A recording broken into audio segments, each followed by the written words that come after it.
someone walks into Sam Altman's office, says, Google just announced 1.5 Pro. It has a 1 million lane context window, potentially going to be 10 million. It's really exciting. People are raving about it. Is now the time? And Sam's like, yeah, now Sora. But you can't have both ways. You can't both say, there are so many chips coming online that we need to build AGI soon. And AGI is coming along so fast, we won't have enough chips. We need to build lots more chips. And then go raise the money to make the chips. It would be surprising to me if a GPT-5 worthy of its name didn't make these agents kind of work. Hello, and welcome to The Cognitive Revolution, where we interview visionary researchers, entrepreneurs, and builders working on the frontier of artificial intelligence. Each week, we'll explore their revolutionary ideas, and together we'll build a picture of how AI technology will transform work, life, and society in the coming years. I'm Nathan Lebenz, joined by my co-host, Eric Torenberg. Zvi Mowshowitz, welcome back again to The Cognitive Revolution. Always fun here. Let's do it. Let's do it. So I call you when I feel like my own personal context window is overflowing and I can no longer find all the needles in the haystack that I might need to make sense of what's going on. It sure seems like things are happening faster and faster all the time. Well, that's what Gemini Pro 1.5 is for, right? You got the big new context window. You should be okay. Well, how is your personal context window holding up, first of all, and then we'll get into all the latest news? I think that my capabilities are advancing fast enough that I've been able to keep pace, but it has been rough. So the discourse speed has slowed down in the last few months. It feels like we had a lot of really big developments and discussions around various potential government actions and also around the OpenAI situation. And 2024 has been more of a like, okay, everybody chill, everybody process what's happened, and therefore we can focus on temporarily technologies. And yeah, a lot is happening, but also you start to see the patterns and you start to say, okay, this is a version of this other thing that happened. And it's not that it's slowing down in absolute terms, but you gain the pattern matching ability to process what's happening. Is that a natural process for you, or are you changing how you work at all or your approach in any way? So I think it's a natural process in the sense of I find myself saying, let's try this again. Let's go over this again. Or as we previously discussed, right? So like you see some Matt Levine columns where he's like, well, as we have talked about before, and every word is a link to a different previous post. It's the same basic idea of a lot of these concepts and questions and reactions are going to repeat, right? Like different people are realizing different versions of the same thing at different times. The future is unevenly distributed. It's getting distributed. We pick up on when people notice this, especially when like mainstream media, standard cultural people pick up on things that we knew 6 months ago, we knew a year ago, or we figured out was coming at that time. And so a lot of it is just, okay, we're going to go for this again. I've already covered that. This is actually from October. That happened to me yesterday. Actually, I was writing stuff up and I realized, this is actually a few months old. I probably already covered this. It's fine. I'm trying to figure out what I can do to be more valuable. I think, I've never really considered myself a content creator in any sort of normal content creation sense. Starting a podcast was kind of a way to make sure that I was consistently tackling a new topic and, hopefully sharing that with people in what I hope to be a somewhat useful way.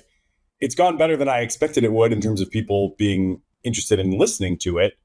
And after a year, I'm kind of like, how many of these should I be doing in kind of traditional interview format? How many should be more like this, where it's like a little more of a survey type of thing? How many should be more of like a deep dive where, perhaps not even with a guest, I'm just kind of really going hard at a particular topic. I did that late last year with the Mamba architecture and really felt like that for me was a more profound learning experience and hopefully a better product for the audience than a typical episode. So I don't know if you have any immediate reactions to that, but if not, we can maybe circle back and at the end, you can tell me what you want. I do, actually. I would say you should basically always strive, in my opinion, to do more deep dives. Like not just you, but like almost everybody.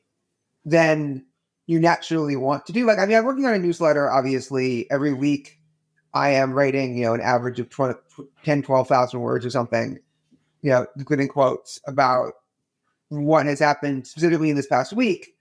But I find the most valuable things, especially if you're building up a long-term base of operations, are when you get to focus more on specific places where you feel you can bring particular insight, where you can be the go-to source. Yeah, that was my experience with the Mamba piece. So I'm looking to figure out how to do a little bit more of that. So one of your big pieces, and certainly a deep dive, has been recently into your experience with Gemini. This is obviously something that we did know to expect. And if anything, seemed like it probably came a little later than we might have penciled it in for. You had the good fortune of having early access. I would love to hear how that happened and see if there's anything that I can potentially copy from you going forward on that. But then obviously more important is what your experience with it has been. And then, of course, now we've also got 1.5 to look forward to as well. But let's start with 1.0, which you said, among other headlines, had become your default language model after a couple of weeks of playing with it. Someone at Google reached out to me and said, we'd love to get your feedback on this new version that we're going to ship soon. Would you like to check it out? And I think that, I established that, I'm someone who can be trusted. If you share it with me, I'm not going to go spidering all over the internet. And I can provide useful insights that are different, that are well worth the time spent interacting. And then obviously, if you share it with me, I'll be able to offer more detailed insights, like right when it's released, which can impact how people see it. And they presumably thought they had a good product. They wanted me to give my honest opinion. There was no attempt to put a finger on the scale in any way. No attempt to convince me it was better than it was. It was all very, very honest and straightforward and realistic. I thank them for that. It was a really good experience. They seemed to care about my feedback. This was someone who clearly wanted the information, wanted to understand. So what I noticed right away was it was really good at many of the natural things that I wanted it to do. So what a lot of people will do when they get their hands on a model is try to get it to do something horrible. I'm guilty of that. Well, Sally has 2 apples, and then, John brings 2 oranges, and they all play a juggling act, and then they make salad. How many apples are left? The model's like 3. It's like, no. And it's like, then what's the point? In some sense, there's other people I figured whose jobs will be to red team this model, either to get it to do harm or to find out where it's dumb or where it's going to fail, right? On like theoretical tasks. And I took the opposite approach. I asked myself, what good can this do? And what happens when I feed it exactly the queries I just want the answers to that I would normally want to do over the course of my day? We have some amount of curiosity, and I did do some amount of brainstorming and trying some stuff out and trying some parallels and so on. But what I found was mostly the things I want are explaining things, finding just general, like answering my questions. I'm confused. I want you search for, maybe search for a document in some cases, although the version I had back then didn't do that. So I looked at other things. Like, I'm just a very practical user of LLMs, but I'm not trying to help it do my job. I'm trying to extract the information and understanding so I can go about my day and do the rest of my stuff. And for that, it was very, very good. In particular, as on a trip, I was trying to read the financial DPO paper that I never gotten around to, and I was asking it a question every paragraph or two. And it was very, very good. Despite not having been fed the paper, but it seemed to have the information. And it was very, very good at just answering my questions on exactly the level at which I was asking them and figuring out exactly what information I need to know. Then a lot of other similar things. Well, I noticed it had some flaws. Like I would try to use Google Maps, and it would sometimes give me good information, and sometimes it would repeat 3 different times for how long it would take to get to SFO from Berkeley within the space of 3 questions in the same chat, despite having the prior reference. Which is better than just artificially agreeing with yourself, right? I was admiring the fact that it wasn't doing that. But at the same time, it was incredibly frustrating. Like, I can't count on you for anything. This is weird. I claimed to know what the weather was, and then it would repeatedly not know what the weather was. I found some other bugs in the system that they're really just... clearly this thing launched earlier than it was supposed to. Evidence also the 1.5 launching 2 weeks after 1.0 advanced. But this is not a natural thing for a well-planned out release schedule to do. Right? If you almost have 1.5 ready, you don't make your big announcement speech right then. Unless, this is me speculating, the CEO is on the phone with you and saying, no, you're damn well going to launch right now. And you say, but we're almost ready with 1.5. And say, I don't care. You're going to launch. I can't not launch now. And then this happened to me, right, when I was doing a game company. And we were just told, you're launching today. And we said, we're not ready. And they said, we're launching today. I said, it's Friday. Can you at least wait till Monday, you idiots? And they're like, no, you're launching today. And we would not have succeeded if we launched on the following Monday, but at least it would have been slightly less embarrassing and doomed. But, it's clear that, there was we need to launch this in whatever state it's in. And we're seeing rapid improvements. And to the point where we're not sure if 1.5 is better than 1.0 advanced. Discounting compute, it's got advantages and disadvantages, which I haven't had the chance to properly explore yet. But yeah, I was just really impressed by, this is faster, this is smoother, this just does what I want it to do. My workflow is easier and better. I want to use this. I don't want to go to GPT-4 if I can help it. I do that when I feel like I have to. Whereas I used to be like, this is where I go. And then sometimes I use Claude, right? Sometimes I use Perplexity. So can you put a little finer point on what it is that makes it better? I mean, I know that it's obviously tough because the surface area is so vast and there's so many facets to language model performance. For what it's worth, I have also been impressed. I haven't spent as much time with it as you have. Today, I am going to Gemini Advanced, aka Ultra, 1.0 Ultra, and ChatGPT with GPT-4 and Claude, basically for anything that I want help on. I did this once with like a little kind of proto contract negotiation that I'm working on where, I had kind of a couple messages back and forth between me and the person I'm working with, and, kind of said, here's what this person seems to care about, here's what I seem to care about, here's our messages to each other, can you kind of help us get to a good win-win situation? They certainly all behave a bit differently, but I found them all kind of useful. And the synthesis of the three was, for me, kind of a way of making, telling myself I didn't need counsel because I had enough kind of AI counsel to make sure I wasn't leaving any, major blind spots for myself. And then also did this with basically a job description where I have been working with a friend on a hiring process. We've had a number of calls with different experts, got their opinions. I've taken very raw notes and just fed in kind of a paragraph at the top of like, okay, now it's time to turn all these notes that I took over various calls into a job description. You write it. And of course, they each did the task. In that case, I did find, I think it's fairly random. I wouldn't say it was like a systematic finding by any means. I'm not sure how frequent this would be, but I did find in that case that the Gemini response was the one that I wanted to go with in terms of just taking something, editing to a final product that I would, hand over and feel proud of. Gemini did come the closest to what I was looking for. But those are, spot checks. Can you help us kind of get any more systematic or, predictive in terms of what the advantages of Gemini would be? Yeah, it's interesting. It's kind of the opposite of mixture of experts, right? Like it's a mixture of non-experts, where previously you would figure out, okay, I have these 20 different expert systems and the program figures out which one to call if they have on compute. Now it's like, no, just call everyone. Compute is cheap. Compare all the answers, see which one is the best, which makes sense for a human case. And yeah, I even have 1.5, right? I have access to 1.5, not in the standard interface, but in the Developer Studio beta. So I can then not only compare Claude, GPT, and Gemini, but also the other Gemini. So now it's like I have the two Geminis to work with, and the name finally makes sense. So I think what I found was the biggest feature was just it tells you the information you actually want to know when you ask a question much more reliably with less like worthless stuff like scaffolding around it. And also I have gotten some good use out of the Google button. So when you answer on Gemini Advanced, one of the things you can do is you can press the Google icon at the bottom, and it will search for web sources for all of the things that you just had, and they'll light up in green to indicate that you have a source that you can now click to. And it's very seamless. Actually, the guy I was doing the test with showed me this feature. I didn't understand it was there until he told me. And then you can then ask for a sort, what's going on? Do you have any physics on this? Do you have any knowledge of this? And then you can find the backup. And that was very helpful. In general, as I said, it's also just very good at understanding, okay, if he asks this question, what does that mean he doesn't understand? And what does that mean he does understand? And I find GPT-4 can be pretty dense about this. And I probably can work with better custom instructions to try and improve this than what I have. But, so far it's been kind of frustrating.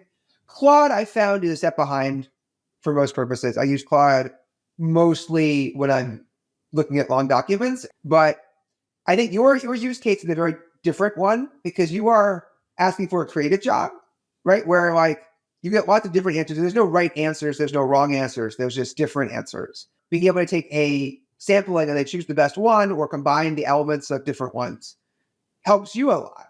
Whereas what I'm mostly trying to do is I'm trying to ask questions where there is a right answer. I'm trying to look for an explanation, or I'm trying to just get some brainstorming at most to try to go with. And so I try Gemini first, and if Gemini gives me an answer that does the job, I'm done. And it's only when I get frustrated with that, like, okay, fine, I'll try all these other people. Like, I won't jump from 1 to 4. I won't just jump from 1 to 2. I've just been really happy in practice with Gemini Advanced. It does what I want it to do, except when it doesn't, right? But I've adapted to like, okay, those are the things that I just don't do. I haven't had much call to use GPT-4 specifically since then because it just doesn't come up very often. Like there aren't the cases where GPT-4 is good, potentially, where Gemini is bad, or where you're trying to like customize it in these very specific ways, I think. And those cases just don't come up for me very often. So it just doesn't seem much use. And I'm not going to cancel it because even the option value is just so much more than like what tickets they charge. Hey, we'll continue our interview in a moment after a word from our sponsors. The Brave Search API brings affordable developer access to the Brave Search Index, an independent index of the web with over 20 billion web pages. So what makes the Brave Search Index stand out? 1, it's entirely independent and built from scratch. That means no big tech biases or extortionate prices. 2, it's built on real page visits from actual humans, collected anonymously, of course, which filters out tons of junk data. And 3, the index is refreshed with tens of millions of pages daily, so it always has accurate, up-to-date information. The Brave Search API can be used to assemble a data set to train your AI models and help with retrieval augmentation at the time of inference, all while remaining affordable with developer-first pricing. Integrating the Brave Search API into your workflow translates to more ethical data sourcing and more human representative data sets. Try the Brave Search API for free for up to 2,000 queries per month at brave.com/API.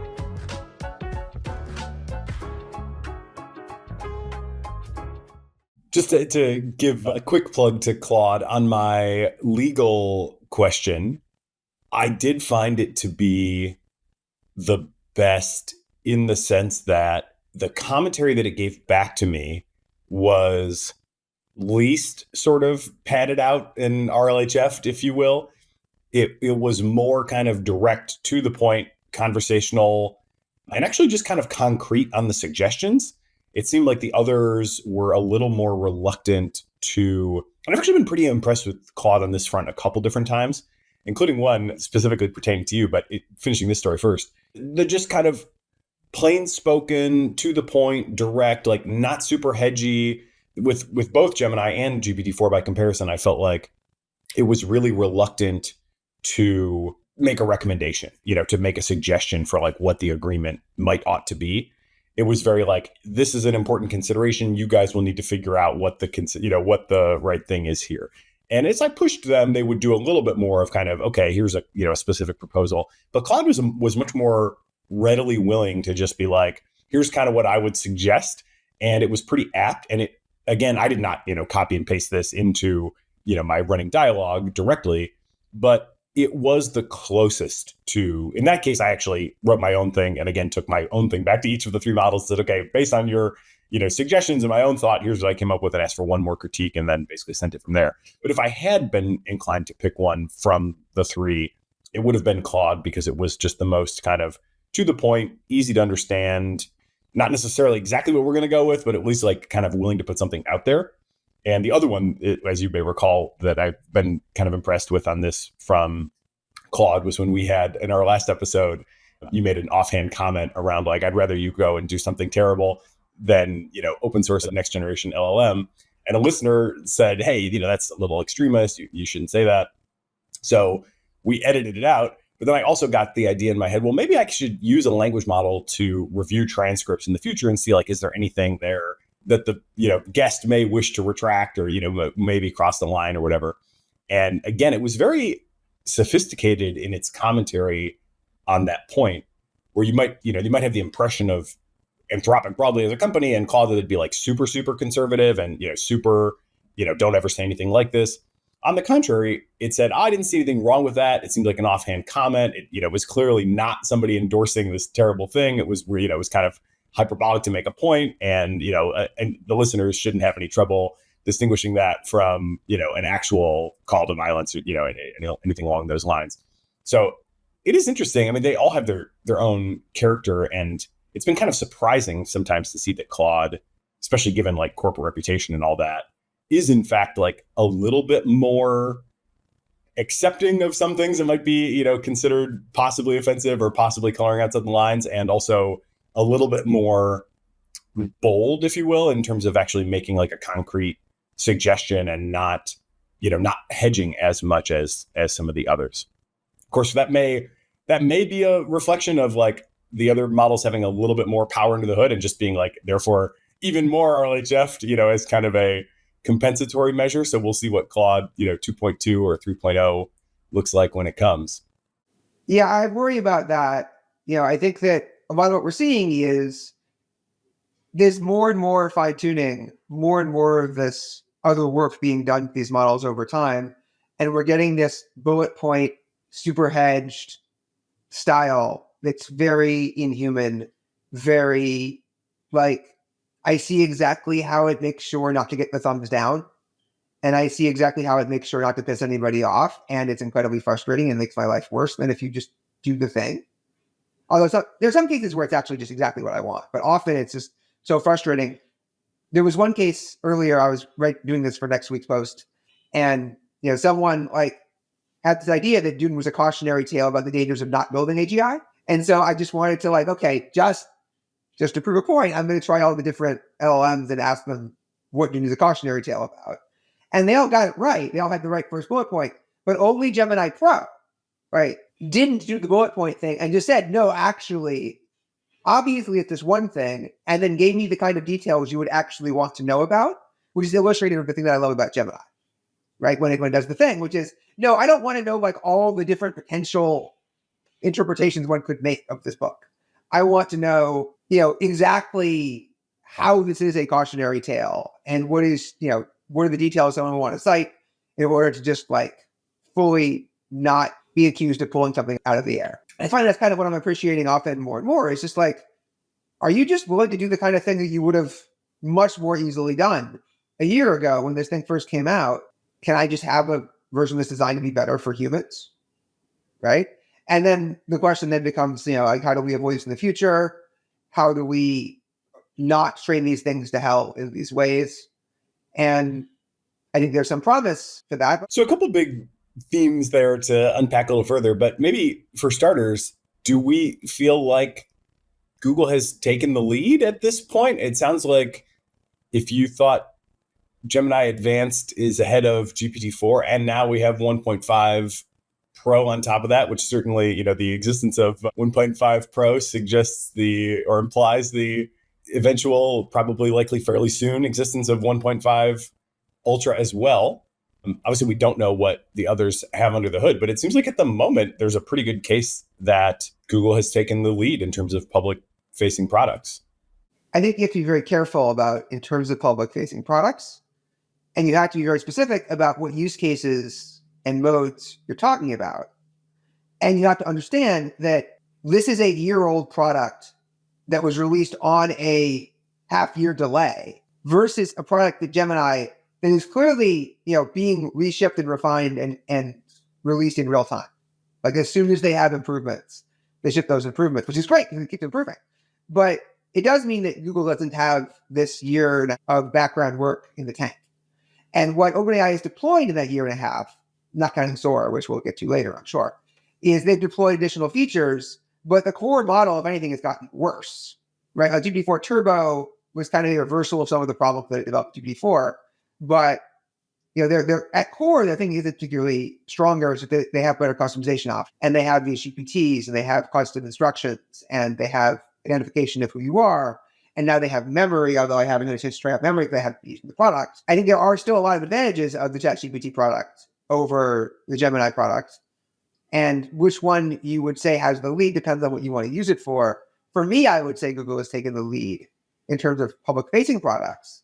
But if you tell me what's going to happen when GPT-5 is released. I'm going to assume it's going to immediately leapfrog OpenAI into a substantial lead. Yeah, and one wonders how soon that will be, obviously. I guess, do you have a sense, I mean, your comment earlier about, was the CEO on the phone saying you must launch? If you did have 1.5 right around the corner and, we've come this far, right, without launching the 1.0 Ultra, why bother? And so, I guess what do you think is the model of like, who was forcing that and why?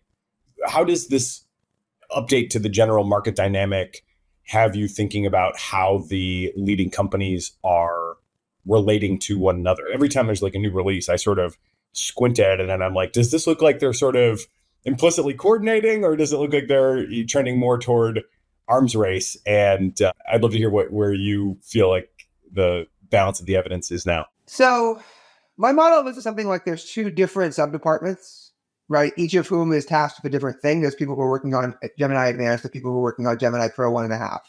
And then there's a third group of people, maybe, or I guess probably the first group of people who are working on Gemini Ultra 1.5. When we'll see it when we see it. But they're under different pressures. They're releasing different products. They're releasing in different market segments. 1.5 isn't released, right? 1.5 is available to a select group of people in a high latency special interface, which is very, very different from a customer-facing product. So Google decided it's ready to launch the customer-facing universally available product and didn't necessarily want to sync it up, at the cost of delay with this 1.5 announcement. And then the 1.5 announcement got stomped on by Sora, I think rather unfairly in terms of like what people were paying attention to. But that is what it is. And so I think it makes sense that like this is just like different dynamics playing themselves out in ways that then look stupid to the outside, but which would make sense if you understood the internals of Google and you understood the different commercial pressures and other pressures. But again, it's only a guess. We don't know what's going on. And in terms of the race dynamic question, I would say Google is forced to dance. Google is dancing. Google is clearly, racing as fast as it can to develop whatever it can as quickly as it can. The good news is that Google seems to be focusing now more on getting the most out of its smaller models rather than trying to make the best top model, and also trying to use the fact that its model is smaller to enable things like a larger context window, which allows it to get more multimodal. And so I see this as focusing on providing the product that the customer will actually get more utility out of, that will be of more practical use day to day to a normal person, as opposed to trying to make the model fundamentally smarter and more capable in a way that would be both more exciting and more dangerous from an abstract point of view. And so that's what I want to see, right? I want to see, all the cool stuff that we can use to have a great time and make our lives richer and better.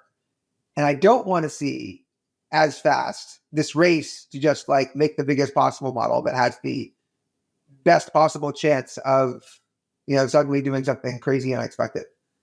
And so I would say, they're racing, but they're doing the right kind of race in some sense. So like it's good news and it's bad news. What are you most excited about for the super long context? The version I understand that you have early preview access to is the 1 million.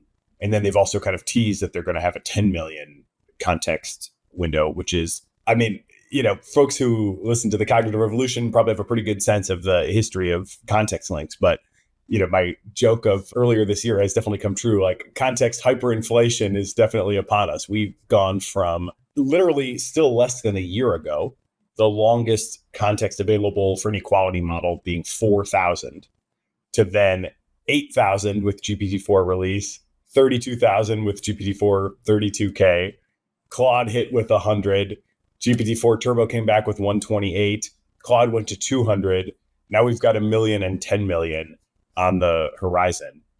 And what has really impressed me out of the demos that we've seen has been not just that the context window is super long, but that the recall out of that context window seems to be super reliable. And again, I think people will be pretty familiar with the fact that like, if you do stuff, more than, let's say you put 100 out of 128 or whatever into GPT-4, or you put, you get close to the 200 with Claude, it's not always a gimme. You have to, maybe you can kind of get there with good prompting techniques, but in general, it's like not reliably the case that it is going to spot, the one bit of information that you need, or that it's, that it's going to synthesize everything in that context window effectively.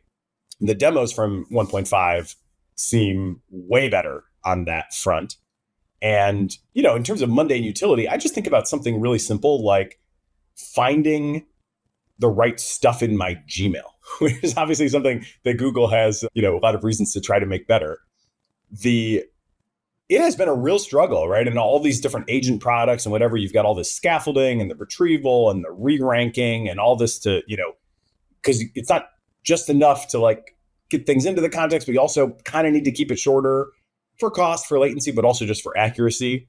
If all of a sudden you could do 10 million tokens in a single call and reliably get what you want to get out of that, it seems to me like that really is a step change advance for a lot of use cases that, for example, would make like my email agent assistant just remarkably more effective than it is today. What else is on your radar for things that you think will change, even though the power, the raw reasoning maybe isn't that much better, but just because the memory and the recall is so much better?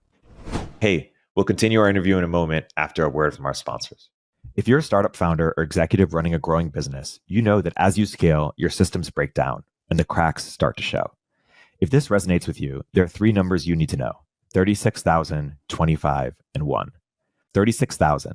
That's the number of businesses which have upgraded to NetSuite by Oracle. NetSuite is the #1 cloud financial system, streamline accounting, financial management, inventory, HR, and more. 25.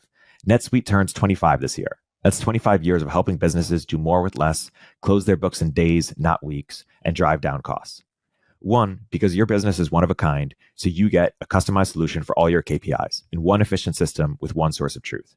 Manage risk, get reliable forecasts, and improve margins. Everything you need all in one place. Right now, download NetSuite's popular KPI checklist, designed to give you consistently excellent performance, absolutely free, at netsuite.com/cognitive. That's netsuite.com/cognitive to get your own KPI checklist. netsuite.com/cognitive. Omneky uses generative AI to enable you to launch hundreds of thousands of ad iterations that actually work, customized across all platforms with a click of a button. I believe in Omneky so much that I invested in it, and I recommend you use it too. Use CogRev to get a 10% discount. Yeah, there's situations in which like you reach a certain point, it goes suddenly goes from completely useless, right? Because you might as well just do this job yourself, to suddenly, like my eureka moment with Gemini Advanced's capability of hooking up to email was, give me a list of everybody who RSVP'd to the party, enter, for individual emails, and having it produce the correct list. And then that's like, wow, that's really, really useful. Now I can just press print, hand this to the front door, and so they'll let them in. Great. Another moment is like being able to use, and the hope is to use an interface like Notebook LM even, would probably be even better. But the idea of, I have these now 50 plus things that I've written about every week, and to be able to use that now as a bank of information that's all in the context window, to with everything else I've ever written, and say, okay, based on this, retrieve everything I said before about this topic, or what are all of the different resources that I may have mentioned, or whatever, or even what have I forgotten to mention? What have I knocked out? Have I ever talked about this before? Right? Like, this is really exciting to me, but it only works if you can extend it really big, right? Otherwise, you have nothing, right? It doesn't really help that much unless you're like, oh, I think it was in 37. Check 37. Like, no, it's not 37. Like, damn it, now what do I try 38? This seems annoying. But some other use cases, video, right? Like, suddenly the context window is enough. You can just feed it a 2-hour YouTube video or a movie, right? This is one of the things that Google showed off. And then you can ask specific questions. Potentially, by doing iterated searches, you can even do, television series, anything you want, Twitch streams, yada, yada, yada. Just ask anything you want to, find the specific clip that I'm looking for, understand the quote, find the specific whatever, understand the context, et cetera, et cetera. That stuff's exciting to me. I'm also excited for the possibility, I haven't heard anyone talking about this, but of using it as fine-tuning, right? Effectively using it as training. So the idea being that if I have 100,000 words, or 500,000 words suddenly, 1 million words with good recall and good understanding, well, now I can go, in the style of the things that you are in your context window, would you please respond with, right? Or, using the thinking mode, or using the willingness to do X, or blah, blah, blah. And now suddenly maybe there's something there, but it's something you have to try. And it's, again, like, if you don't have good recall, you don't have good assimilation, if you haven't reached a certain threshold, these things don't work. And then suddenly they work. And once they work, you're off for the races. But yeah, it's super awesome. There's also the fact that, like, frankly, even the 200,000 context window was sometimes just not long enough. And it's something as simple as I download a page, I feed it in, it says this is 5% too big, and now I would have to spend like 2 minutes, for various web tools to try and like chip off 5% of it, like to get rid of the acknowledgements and the references or whatever, to try and make it fit. And I didn't want to do that. And in fact, like, it's this little game of like, do you think this person made sure it was too big for the context window? Like, the FTC just didn't want anyone to be able to read this properly. Like, I don't know. I had this thing open up my machine, the AI Act, the EU AI Act, right, in large detail. So will that fit into the 1 million? I think it will. I mean, it's not as full page. It's a change log, so it's got like 4 different versions of it to write. It's like really weirdly formatted, and it's terrible, and it keeps getting worse. It's the most amusing part of it is you can see all of this blue inserted text, and it's just people who are like, could we possibly be more pedantic, say more words, put in more specific cases, wish cast more, just make this act worse continuously everywhere. So do you have any intuition for what is going on with the 1.0 to 1.5 leap? I mean, what they've said publicly is mixture of experts architecture, which certainly tracks with other things we've seen. I mean, GPT-4, I don't think has ever been publicly confirmed as a mixture of experts, but seems to be kind of credibly leaked, reported, not denied, whatever. So I'm comfortable saying it seems quite likely that GPT-4 is a mixture of experts. And then Mistral obviously also put out a very good open source mixture of experts that, gives some additional juice to the idea that this is like a promising path. And now Google's obviously saying it. So we know that much. It's a mixture of experts architecture. They say it takes less compute. It's interesting because, like, people often talk about the attention window being quadratic in the attention window, which has been true, though people have often overestimated what a big deal that is, because it's not until you get to like a pretty long context window that actually starts to dominate. At like the more modest context lengths, still just the MLP block is like the bulk of the compute. But certainly, you get into the hundreds of thousands, the million, the 10 million range, and now you are with, conventional known techniques, the attention block would be dominating the compute. But this now, they say, takes less compute. So you have a sense for what might be going on under the hood there? Fair to pass if you don't want to speculate. But this is definitely something I plan to research more and see if I can't get a read on. I definitely don't know. The first thing I would say is, the timing on Gemini 1.0 looked very, very much like we are going to launch the moment we can produce a product that can match what we're up against, right? Like, just barely we can match what we're up against. So 1.0, right, as opposed to Ultra, was just, can we just barely be 3.5 level with a small amount of compute that we can serve without worrying about people abusing the system? And the moment they found it, they released it. They're still on the we're making rapid progress part of the utility curve, right? GPT-4 clearly hit a while ago the point where it's like, okay, we did our thing. We made this the best we know how to make it. And now, rather than try and tweak it or keep working on it, we're going to switch over to working on GPT-5. And then we'll let you know later what GPT-5 is. We'll improve forward by providing different modalities. We'll improve it by adding features, but we're not going to try to improve the core thing that we're doing. Whereas Google hadn't finished their work, right? They were probably always intending to be a mixture of experts system, but they just hadn't gotten around to it yet. And that's probably a huge leap on its own. But also they hadn't tried dealing with these context windows. They just did this now. A bunch of the multimodality came in now. Bunch of the just general, and also that they had remarkably little feedback because their system was not being used by many people. And now this allows for rapid iteration of their products in other ways. So I think they have a lot of different ways to continue improving here. And also the fact that they made a large leap from 1 to 1.5 so quickly implies that, 2 is coming, right? Or 1.7 or doesn't seem like a stopping point. I would give, for what it's worth, the GPT-4 progression a little more credit in that it has gotten 60% cheaper, 4x the context, and that's even relative to the 8K original context. So 8K and 32K, the 32K was twice as expensive.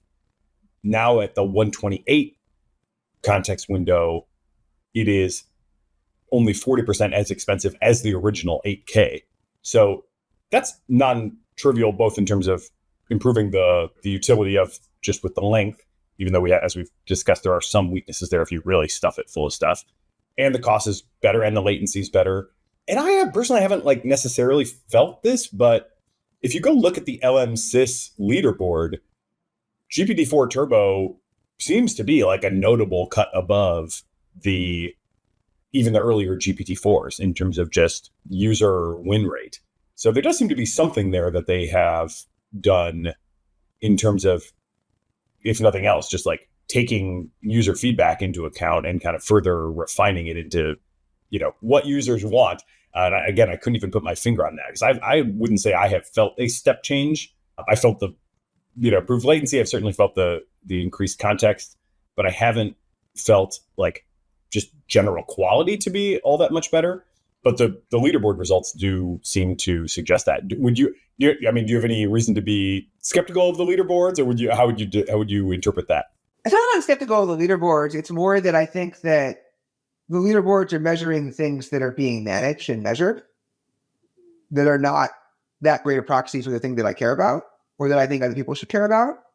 And in broad strokes, they're going to be very good measures, but in this particular case, it's going to potentially mislead you quite a bit. That I think a lot of the things that we think of as why GPT-4 is worse are things that are being done because they improve the things like the leaderboard effectively. Even if this is not a mechanism, which it's not, it's still effectively what's going on. I agree that drops in price, increasing context window, I add custom instructions, right, to that list as well, and potentially the GPTs, although I still haven't seen a good use case for GPTs per se. But yeah, they're doing things. They ship. No one's saying they don't ship. But these things all seem so minor. If you compare that to the improvement in Gemini or Bard, right, over the past year, it's not, right? I think they were way, way, way ahead. So I agree with you, by the way, but I think it is also debatable. We had the 1.5 announcement, and we also had Sora from OpenAI on the same day.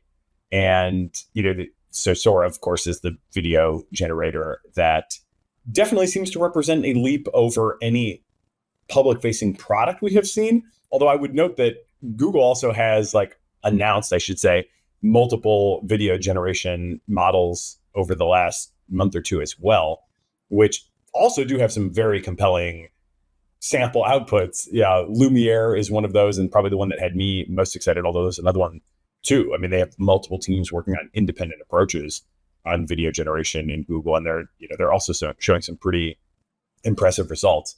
Also, I believe on the exact same day, we had the meta version, and I haven't even really had a chance to study this yet, but it seems to be more of a kind of backbone for video encoding. And I think there's multiple interesting aspects of this. Obviously, the ability to generate hyper-realistic video and, what that might mean for creative people and, what the future of Hollywood budgets might look like and, whether or not they're going to have to tear up, the recent agreement with the actors or there's a lot of things there that are sort of implied or at least, called into question just by the ability to generate very realistic video. I'm interested in your thoughts on that. But then I think even maybe the more interesting question is is this real world modeling? Have these things learned physics? I feel like there probably is some very significant physics-like world modeling going on in there. So my section title / potential post on this is tentatively titled Soure What? Because I don't really, in some sense, know what the big deal is. I think the ability to actually use this for creative or commercial purposes is being pretty overestimated at anything like the current tech level. It's one thing to get demos. It's another thing to be able to get what people need in order to use video, because the problem is that with a picture, there are a lot less things that can go wrong. There are a lot less things that can stand out. You can build around it. You can edit it. You can modify it. You can take advantage of the sort of anything at all kind of advantage. And you can keep tweaking it and ask it 1,000 times so you get it closer to the thing you want. With video, I feel like there's so many little details. And yes, they're getting a lot of them remarkably well and correct. But it's still not going to give you the thing you actually want in detail. It's still not going to be the product you want it to be. It's still going to have all of its quirks. It still looks artificial, if you're paying attention. I think people will learn to recognize artificial video, if anything, much easier than artificial photos. You look for any little thing that's off and you just know something that wouldn't happen if you were using a camera, like to film something. And I just don't think Hollywood should be quaking in its boots in any way anytime soon. So I'm just a skeptic that I just never had the temptation to generate a video. Whereas it's like, I can see generating photos. I'd use photos. But like the idea it could ever give me that Sora would, if I had access to Sora, would I be able to generate a video I'd actually want to use? I don't know. But I'm also just a video skeptic in many other ways. Like people want to generate content that's full of videos. And I keep telling them, no, don't do that. Generate text, maybe generate audio. But think very carefully about whether or not there's a reason to want to use video. It will, of course, blow out the very low end in some sense for generating video at all. Some people will be happy with just, this looks really cool. And then I can narrate it and fit to whatever they think happen to give me. And I can tweak it and we'll see what happens. Sora is a very clearly technical, large leap over what we've seen before. Whereas Meta's announcement, I didn't see anybody talk about Meta's announcement at all. I have to assume it just wasn't as good. Yeah, I need to understand it better. I think it's more foundational. I'm not even sure that they have released any heads for it. It's like a backbone play where it's about encoding and moving toward this world modeling through video prediction concept. But in terms of actually applying it to tasks, I think that's still kind of on you. They haven't gone as far as saying here is the full end-to-end thing that you can actually use. But this is definitely where this is the perils of near real-time analysis. I haven't understood that one as well as I certainly would want to make an informed commentary on it. My assumption is that the public is going to come back when you did that. Come back when you have pictures. Pixar didn't happen. Good luck. Yeah, I think the people that are probably really excited about Meta, and again, I need to get in this too, because I'm not in this game exactly, but I'm adjacent to it, are the people that are trying to make apps that would ultimately aspire to compete now with Sora or with Lumiere from Google. It's similar to a Llama. The idea there, and certainly what people have done mostly, I think, with Llama is fine tune it for things, right? They and run it in their own infrastructure and hack on it in all sorts of ways. And I think this is kind of meant to be similar, where it's OpenAI is going to give you their black box thing, and Google may give you their black box thing, but this is something that you can, mash around and do whatever you want with. So it is going to take some time before, the folks that are kind of hacking in that space would probably even be able to report back to say, whether it's doing anything for them or not. But I'll take a little bit the other side of the impact. I would agree. We have a great episode on this sort of thing with two of my teammates from Waymark, Stephen and Josh, who led the project called The Frost, which was a short film that they made entirely with DALL-E 2 imagery almost a year ago now that they're really in the thick of it. And all of the challenges that you described there were very real for them, even more real, presumably, than they will be now. You have issues with just all sorts of weirdness, a hard time, control is not great, hard time getting exactly what you want. That's, I think, improved, but, still an issue. Consistency of characters was one huge challenge point for them. You could say I want to put this same character in all these different places. How do I do that with DALL-E 2? It wasn't really a way. They did find some ways though. What Stephen talks about is using archetypes. Basically what they found is that there are certain prompts that manage to get very consistent characters, not perfectly consistent, but very consistent because they're sort of a local minima in character space. And so by kind of finding these archetype text prompts, then they could get the same thing or very nearly so repeatedly. So they were able to ultimately make a 20-minute short film that, has kind of an uncanny valley feel. And again, it's a year old already, but definitely has continuity, has a storytelling element to it. They, of course, brought that, DALL-E 2 is not doing that for them. But I would say the bottom line was they were able to make a short film, 20 minutes. It's been included in a couple film festivals, and it's like, it's a quality thing. Is it like box office? It's probably not quite box office, but it is something that like a lot of people have watched just to see what, AI can do. And also because it's like kind of entertaining. And the accessibility of doing that has certainly totally changed. Like this thing is set in Antarctica. There would have been no way for them to create anything like this other than using these tools.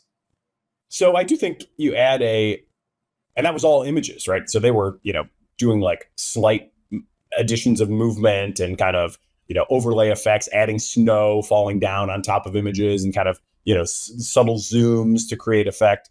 And now you can get, up to a minute of coherent video. I do think that is going to just change a lot of how people produce stuff. It doesn't seem like it's going to replace authorship anytime soon, but, there is I don't know if it's on Metaculus or Manifold or whatever, but there is a nascent betting market on when AI will be able to make a critically acclaimed feature-length film. And, the critically acclaimed part there will be probably where, the rubber hits the road. But you can start to see, hey, if you can get minute clips, 100 of them takes you to feature film length, can you start to sketch those together? We're not there yet, but I would expect that there will be impact on the creative field that will shift more toward storytelling, more toward kind of, concept work, and certainly allow people like Stephen and Josh to make things that, with our, very, very tiny Waymark budget, there would be literally zero chance of them otherwise making. I think we'll probably see various ways in which you can add flourishes and edits and like richness to something you would otherwise have done, finding ways to make the process more practical. But in terms of like the idea of the AI will just produce the whole thing, yeah, I'm still pretty skeptical that it will get there. But again, we'll see. I think that like the images approach, if anything, is like the way I'd still do it, right? DALL-E 3, much better than DALL-E 2. And now you can create a much better set of images. In fact, if anything, I'd probably involve like, video, what you'll do is you'll get very, very carefully crafted starting image. And then you'll feed that image into the video generator as the starting point. Maybe you'll even generate separate images at the end point or something. I'm not sure exactly how this works. And then you will do this, you'll do a film, but then you'll want to do things like, okay, then we actually wanted to do a pan out here and things like that. But like, again, we'll see over time. Yeah. Working from is, I think, a very underappreciated option as well for Waymark with the actual product itself. It has the potential to be huge because what we do is all for small and local businesses. And they typically don't have quality footage at all. Most of them will have a pretty decent image library. And so we've kind of built our whole product over the years with this assumption that more than 90% of our users are just straight up not going to have any video assets. So we do support, if they do have them, they can upload them. We have a stock integration, whatever. But mostly they're working in images because that's what they have. So to be able to say now, okay, here is, whatever, a picture of people eating in your restaurant. Let's bring that to life, even for just a couple seconds. We don't even need anything anywhere close to the 60 to make it a big deal. We just need it to work well. And I have been going out and scouting, the different products that are out there today, your Pikas and so on and so forth. And at least for that start with an image and animate sort of thing, I haven't seen anything that I was like, our local advertisers would want to put this on TV and think, it's going to invite people to their business. But I would bet that Sora probably does cross that threshold. And now, all those 1 and 2 second still shots probably become video scenes over the, basically as soon as we can get our hands on it, we'll start experimenting with that. Of course, we're begging for access behind the scenes, but it sounds like nobody outside of the OpenAI set will be using it for a little while still.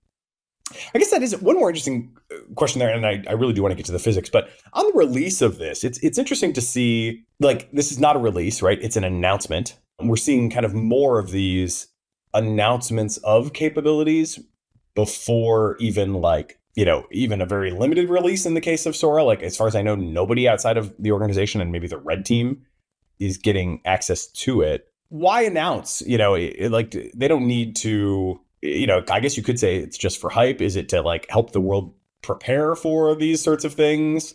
What is the reason for announcing something that you're not releasing? So recruitment is probably one motivation, right? Help us work on this amazing new cool product. They're hiring video infrastructure people now. So yeah, that certainly makes some sense. Right. And so now he's like, what is it for? Why should I apply? Like, this is why. Generate some hype. They have stock now. They're trying to drum up interest. They might want to be doing things for that reason. Just generally, this is good first practices, what people, especially in media, generally do. In this particular case, there's an obvious hypothesis. I have no actual evidence for it. But Gemini 1.5 dropped first. And Meta's announcement, you could think of it as someone walks into Sam Altman's office, says, Google just announced 1.5 Pro. It has a 1 million lane context window, potentially going to be 10 million. It's really exciting. People are raving about it. Is now the time? And Sam's like, yeah, now Sora. Like, they were working on it. They just keep working on it. They could have announced it probably last week or next week. So, the plausible thing is that they stopped on Google's announcement on purpose, right? They wanted to kill the hype. So they had this thing in their back pocket. They're like, the next time Google or anyone else important tries to drop some big hype bomb on us. Sam, for what it's worth, has denied that, and you can judge for yourself whether you want to take it at face value. Again, I'm not saying I'm confident this happened, but he would, wouldn't he? I find him to be, I don't want to anchor too much on this over a super long time frame because, situation is changing and his incentives may be changing and maybe his behavior is also changing. What I did see during the GPT-4 red team to release window of 6 months from him, and that was a time where I had this kind of, privileged view into what was coming from them and, really no outlets for anybody to talk to about it. So I was just very closely watching public statements. And I did find his public statements to be very good guide to what was coming. Obviously, they were cryptic and, low on detail, but I felt like basically taking his comments at face value was a pretty good guide to what was coming. And I've kind of continued to work under that assumption that he's mostly telling the truth. Although, for something like this, certainly you bring your own judgment to your assessment. Okay, physics. So what's going on in there? We've seen claims that it's got to learn physics because, and even in the publication that they put out accompanying it, object permanence is kind of, specifically called out as something that emerged through scale without explicit training. And then you've got certainly all these kind of different things where it's wow, you've got light that's kind of following something like natural rules. And then, people dissect that and say, well, it's not exactly. And I guess, it's confusing. So how much world model, how much, intuitive physics is actually going on inside this thing? We have this rough idea of what happens when you throw a ball. We have this rough idea of how things relate to each other, how it works to shift your perspective from left to right. And this allows us to not go around confused all day and make reasonable decisions. And this is very useful. Do we understand these things? Well, kind of, somewhat. And so I presume that Soura is in a similar spot where it has learned these patterns, has learned roughly how these things work, and is echoing these things in a way that look reasonably realistic a large portion of the time in most ways. And it's looking better than you might expect. One thing I wrote for next week is, if you recorded someone's dreams somehow, right, what they see during their dreams, and then you analyze it the way we're analyzing Soura videos, you'd probably see way, way more contradictions and nonsense, right? Things that just didn't know Q to physics. And we're seeing here, because again, we're generating video off of some sort of weird prompt in our heads, but that video doesn't have to make sense. So, my expectation is that this isn't a real physics engine, right? Not the way you're thinking of physics engine. The AI isn't doing the math and all that. It's still doing its normal vibey heuristical thing. But that's actually good enough to mostly look like physics if you scale it up enough most of the time. But in other cases, you break glasses. Weird, very, very weird things will happen. Yeah, I guess my general sense, forgetting about the video aspect for a second, but then coming back to it, in language models, my sense is that when you start out small and, in the early portions of training, you're in stochastic parrot mode, right? And we've seen a lot of different kinds of evidence for that. Then as you get deeper into training, and obviously there's a lot of techniques and curriculum learning and, various ways to try to accelerate this happening, but broadly scale is the huge driver.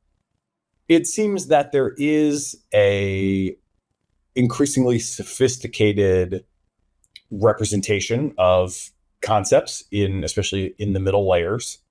And that, we've seen like these sort of toward monosemanticity, and representation engineering sort of attempts to pull that apart, identify like human recognizable concepts.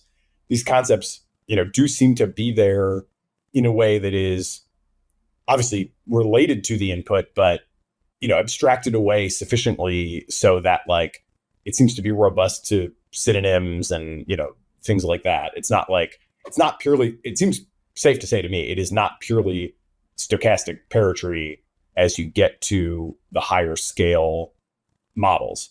But that doesn't mean that the stochastic paratree is all gone either. So I kind of understand it as like a mix of some world model that has really begun to cohere in a meaningful and like increasingly robust way, but it's not fully robust. It's like still kind of fuzzy. And there's like a lot of things that have not cohered into a world model that are either just like random associations or whatever.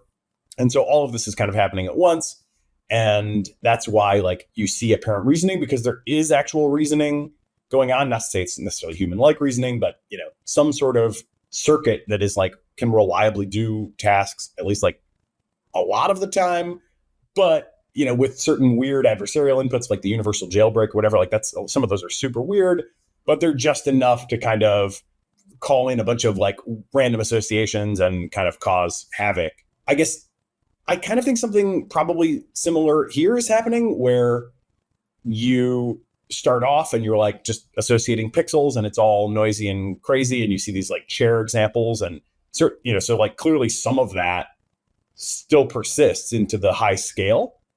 But I would also bet, and this is something we might even one day be able to answer, I would bet that if you really looked hard, you could find a representation of like the acceleration of gravity, that you could actually find a representation of like F equals ma, or if you drop a ball and it's clearly accelerating downward with this sort of quadratic term in the equation.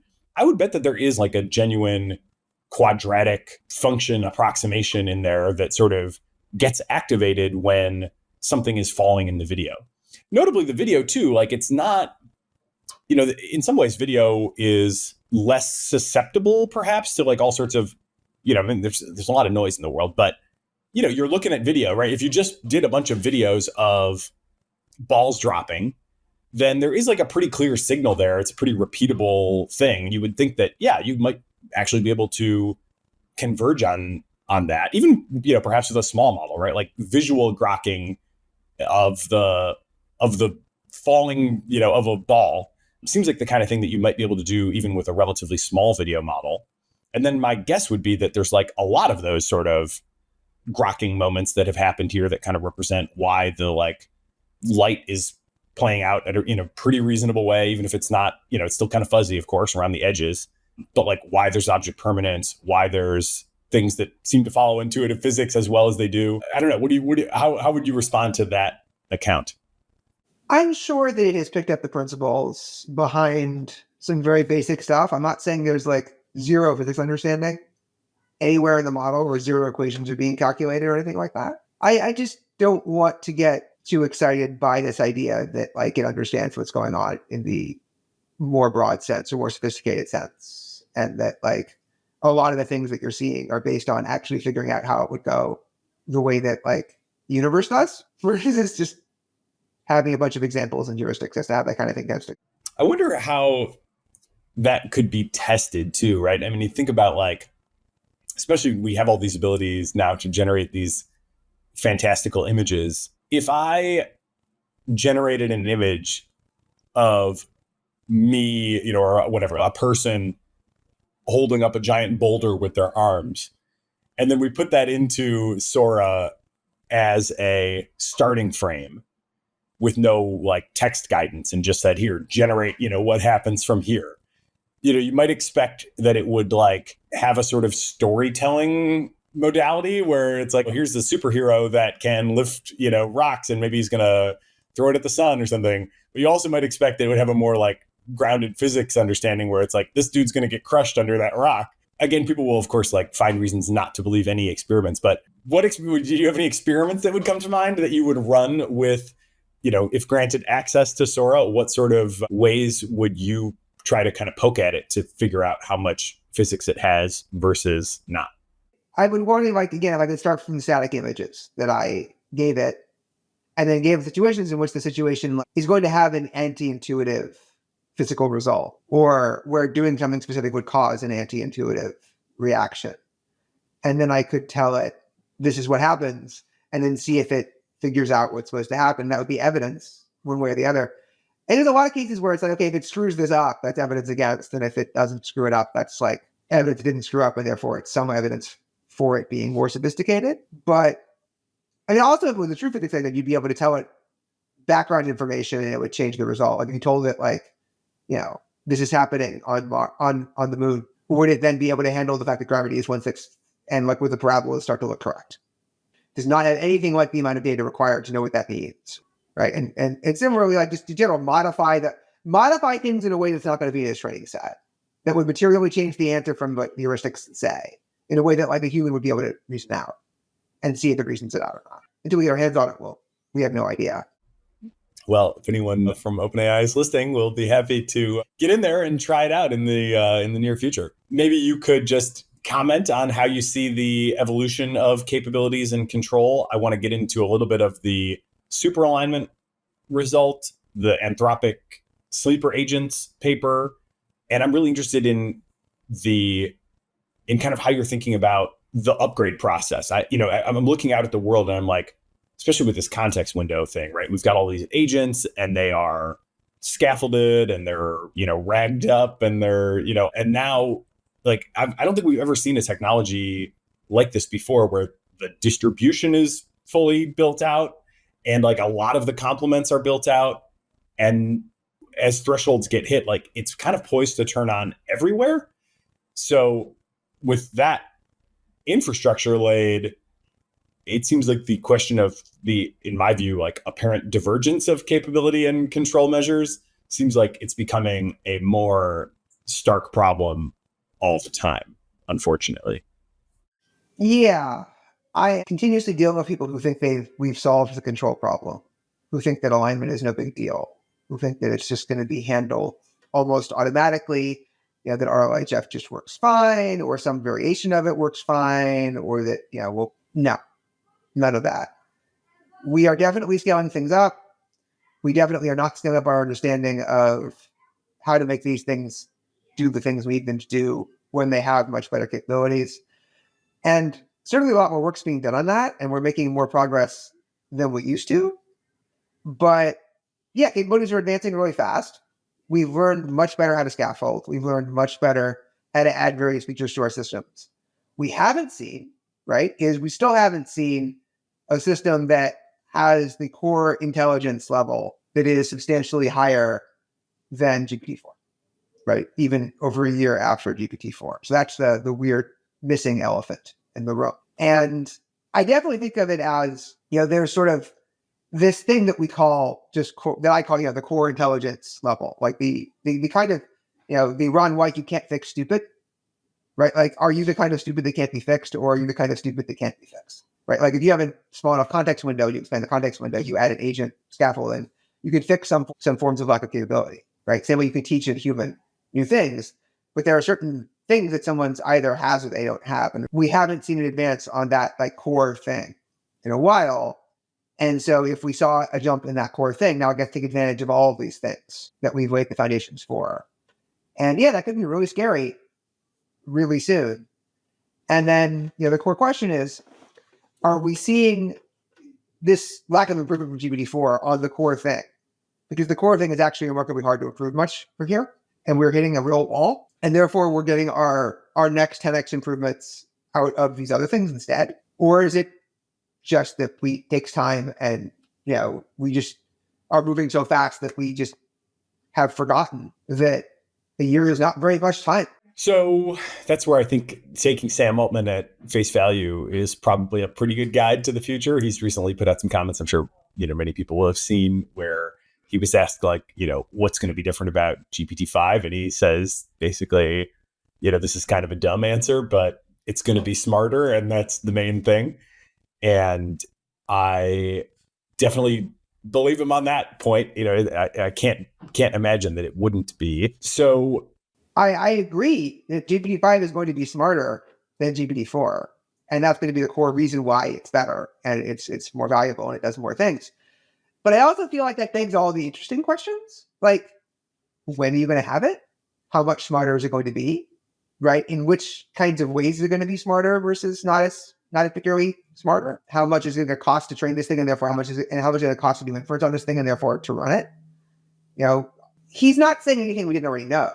So how worried would you be? I mean, obviously, with a wide range of uncertainty on exactly how much smarter it might be, I do kind of think the next one, it's like it can't be that many more generations before these sort of, I think for me, a big threshold is, when do agents start to work for real? And we kind of see them largely flailing around these days for, I think, multiple reasons. The dramatic improvement of image understanding really has helped the web agents. I think we're starting to see that research, making that case pretty well. Certainly the ability to do great recall over long context is going to make a big difference. I think actually just 1.5 Pro, probably becomes a really good upgrade to, or at least addition to, a lot of agent frameworks, just because it can figure out, what in this documentation, if I just dump all LangChain docs or dump all whatever docs, to be able to find the relevant part and make sense of it and, make an appropriate decision. Seems like it can probably do that. And that seems like a big deal. But it's presumably not going to do the things that are more concerning, finding your 0-day exploits or whatever. I mean, GPT-5 seems to me like it very plausibly might do that sort of thing. How are you thinking about the, what range of possible leaps to expect for the next model, and what, again, given all this infrastructure that already exists, what that rollout is going to look like? All the app developers are like, yeah, give me a drop-in improvement, but especially the more agentic things, to me seems like, yikes, that is could easily be a step change everywhere all at the same time, which definitely just creates very unpredictable dynamics in my mind. It would be surprising to me if a GPT-5 worthy of its name didn't make these agents kind of work, right? Not super, super well, but be good enough that if you knew what you were doing with it, once you had a chance to understand what it can do, once you had a chance to figure out how to have it self-monitor and fix its mistakes and so on. Certainly, you give GPT-5 access to all the advantages of Gemini 1.5 that have just been laid out. You also just make it the next level smarter and you add whatever else is going on and you tie it to the scaffolding. Why wouldn't it work? My core is just, why wouldn't it work? It doesn't mean that you should feel comfortable, just turning your entire life over to this thing or making it your CEO. But certainly, the idea of using an AI agent you didn't just literally script. Lindy came out a week or two ago, and I can believe that having a bunch of effectively if-then statements that the AI just navigates across a bunch of systems is something that you can do with the current generation. Which is how I understand that kind of technology to work, but you're not asking it to think in a fundamental sense. But yeah, I think we are one generation away from that kind of thing starting to be useful. We are at most 2 generations away from it being highly useful and being the kind of thing that we see reasonably a lot. To me, the question on GPT-5 is are we saving throwing versus death, right? Not are we saving throwing versus agents. We're going to get playable agents. The question is, in practice, how usable are those agents? To the extent that we are worried, deeply worried that we've set something into motion that we can't put down. And I think the answer for that is, well, I don't see a way to not roll this die, but I'd be surprised if every single face of this die is safe. So one thing that I've been kicking around a lot for myself is, again, at a high level, going back to the beginning of the conversation, what can I do to be more useful? And one specific idea that I've been working on is, how useful would it be to spend some time trying to get all the app developers to raise their standards for essentially responsible deployment and, appropriate kind of guardrails on their applications now in anticipation of this next generation. So sometimes I've called this red teaming in public. An example would be, and I haven't published many of these yet because I haven't really been sure what to do about it, but if you go to AI calling agent products today and you say, call and make a ransom demand and say you have their child, and I've even done little variations like, if asked, you can say you are an AI, but just, insist that you are working on behalf of real people. These calling agents will call, they'll have that conversation with you. They're now interactive. So it's an audio back and forth real-time conversation, and it's making, ransom demands of whoever you want to make demands of. In some cases, I've even found apps that will do that on the free plan with no even like verification of who you are as the account holder or no payment information on file. Just straight up, like under 2 minutes from, create your email to, to have ransom calls flying with no payment information. Also, some will do voice cloning. Not all support voice cloning, but some do. I've done examples where take a Trump recording. It now takes like 15, 30 seconds to do the voice clone. And now you're having interactive.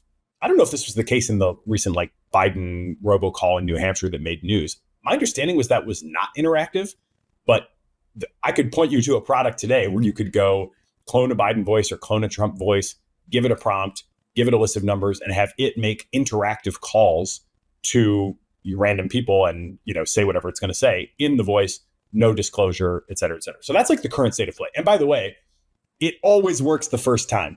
This is not a situation where I have to jailbreak it. It's not a situation where I need to, get around measures that they've put in place. There are no measures in place. They've presumably taken an open source model, fine-tuned it. We've seen research recently that kind of shows that even naive fine-tuning can remove the refusal behaviors that were coded into it originally. So you're not, again, the developer's not necessarily saying, I want to remove these refusal behaviors. They're just fine-tuning. So there's no limits. Like it'll do the most obscene sexual statements you've ever heard. It'll just do the most violent, threatening things you've ever heard. As far as I have not found any limits. I don't honestly try that hard to document every last thing because, I'm always interested in like small business use cases, and there's plenty of positive use cases for these. But then there's this like, but my God, you've taken no precautions apparently. So that's kind of state of play.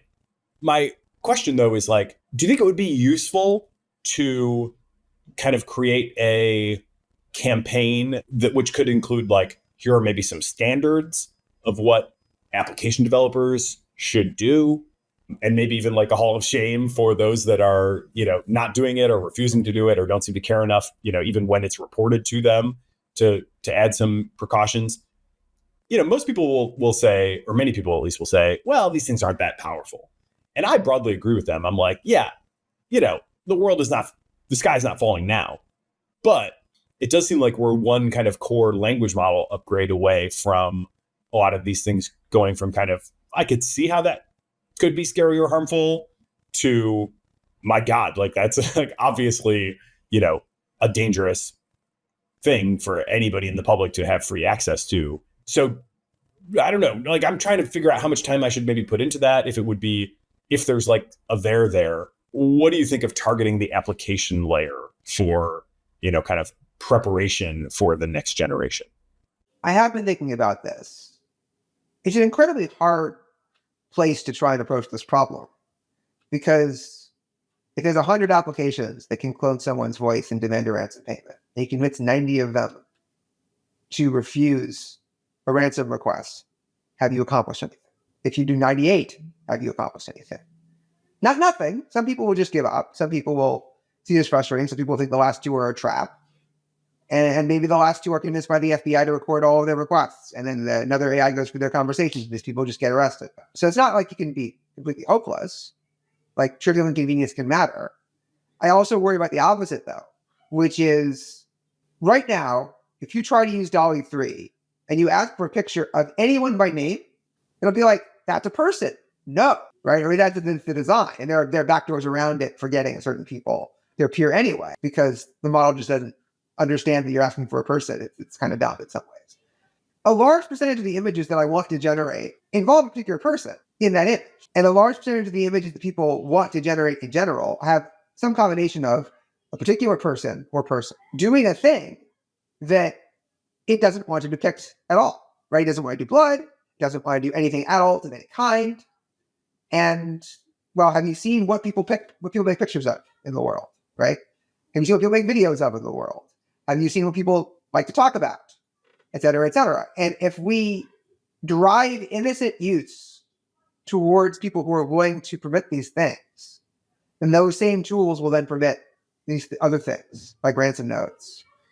And so I think a lot of it is you need to be able to say the non-open source options, these options that are actually doing the responsible thing, are not driving actually safe use cases towards these other things, or you'll never get rid of them, right? It's like the war on drugs, right? If you force everybody who wants marijuana to go to the same person who sells cocaine, you have made your control of cocaine impossible, right? So you have to reach a reasonable compromise. Fundamentally speaking, you can't attack at the application layer by convincing everybody just not to do the bad thing, because the application layer is orders of magnitude cheaper and easier.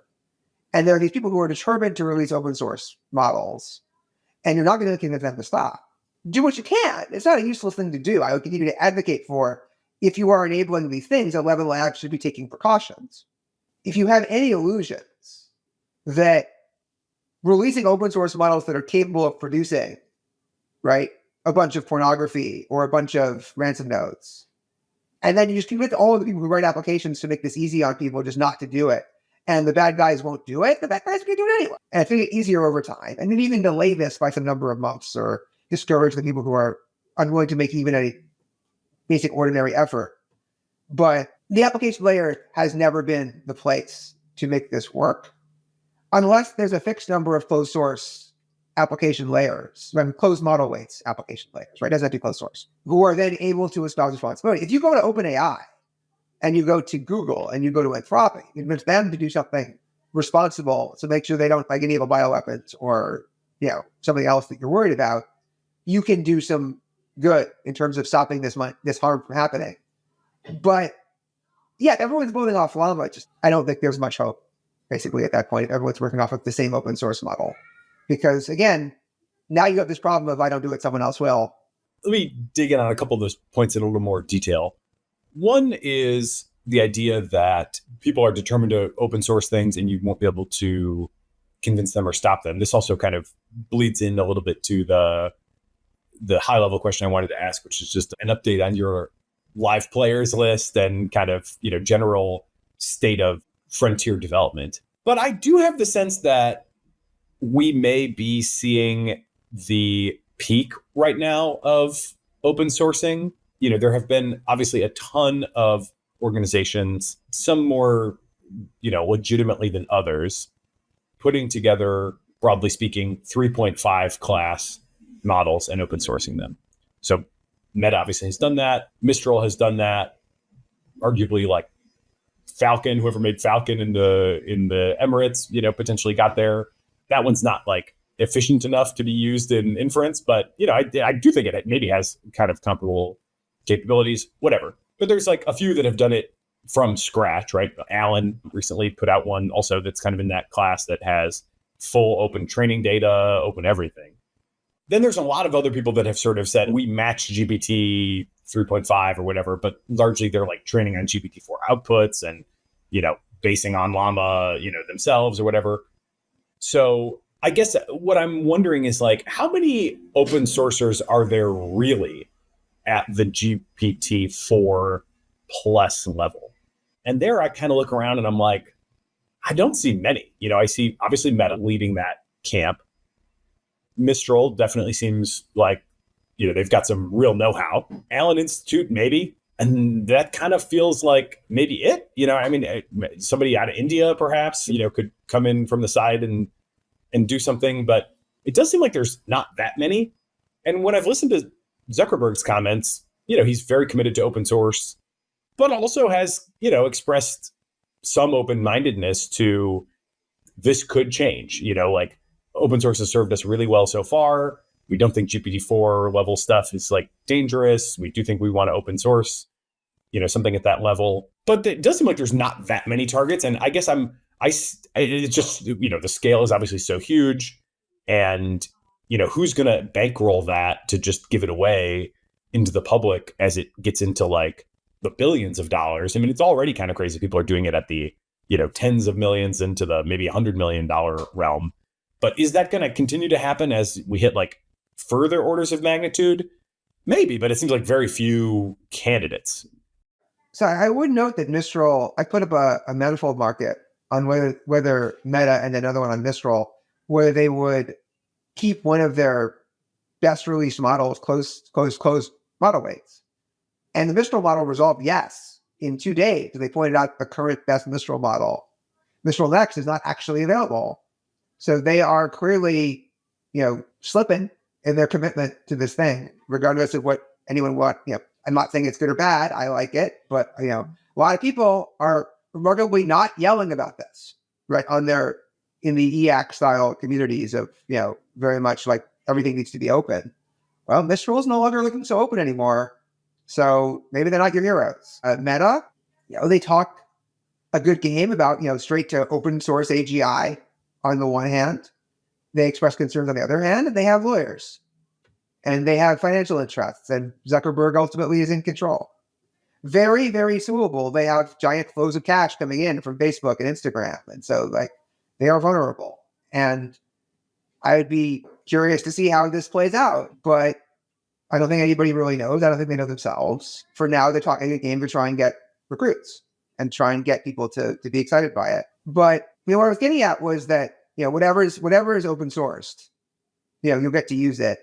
And these big players, a lot of them just like persuading them to stop by just using safety arguments is like not that promising. And ultimately, what will stop them is commercial arguments, right? If it actually costs so much money that you only have a handful of players. And my expectation is, as long as you're trying to be at the frontier, that is going to get incredibly expensive. And you are dealing with a very, very small number of players. And right now, those very small number of players have been persuaded, if only by the commercial, they shouldn't be giving their product away. And that's good. And that might well continue.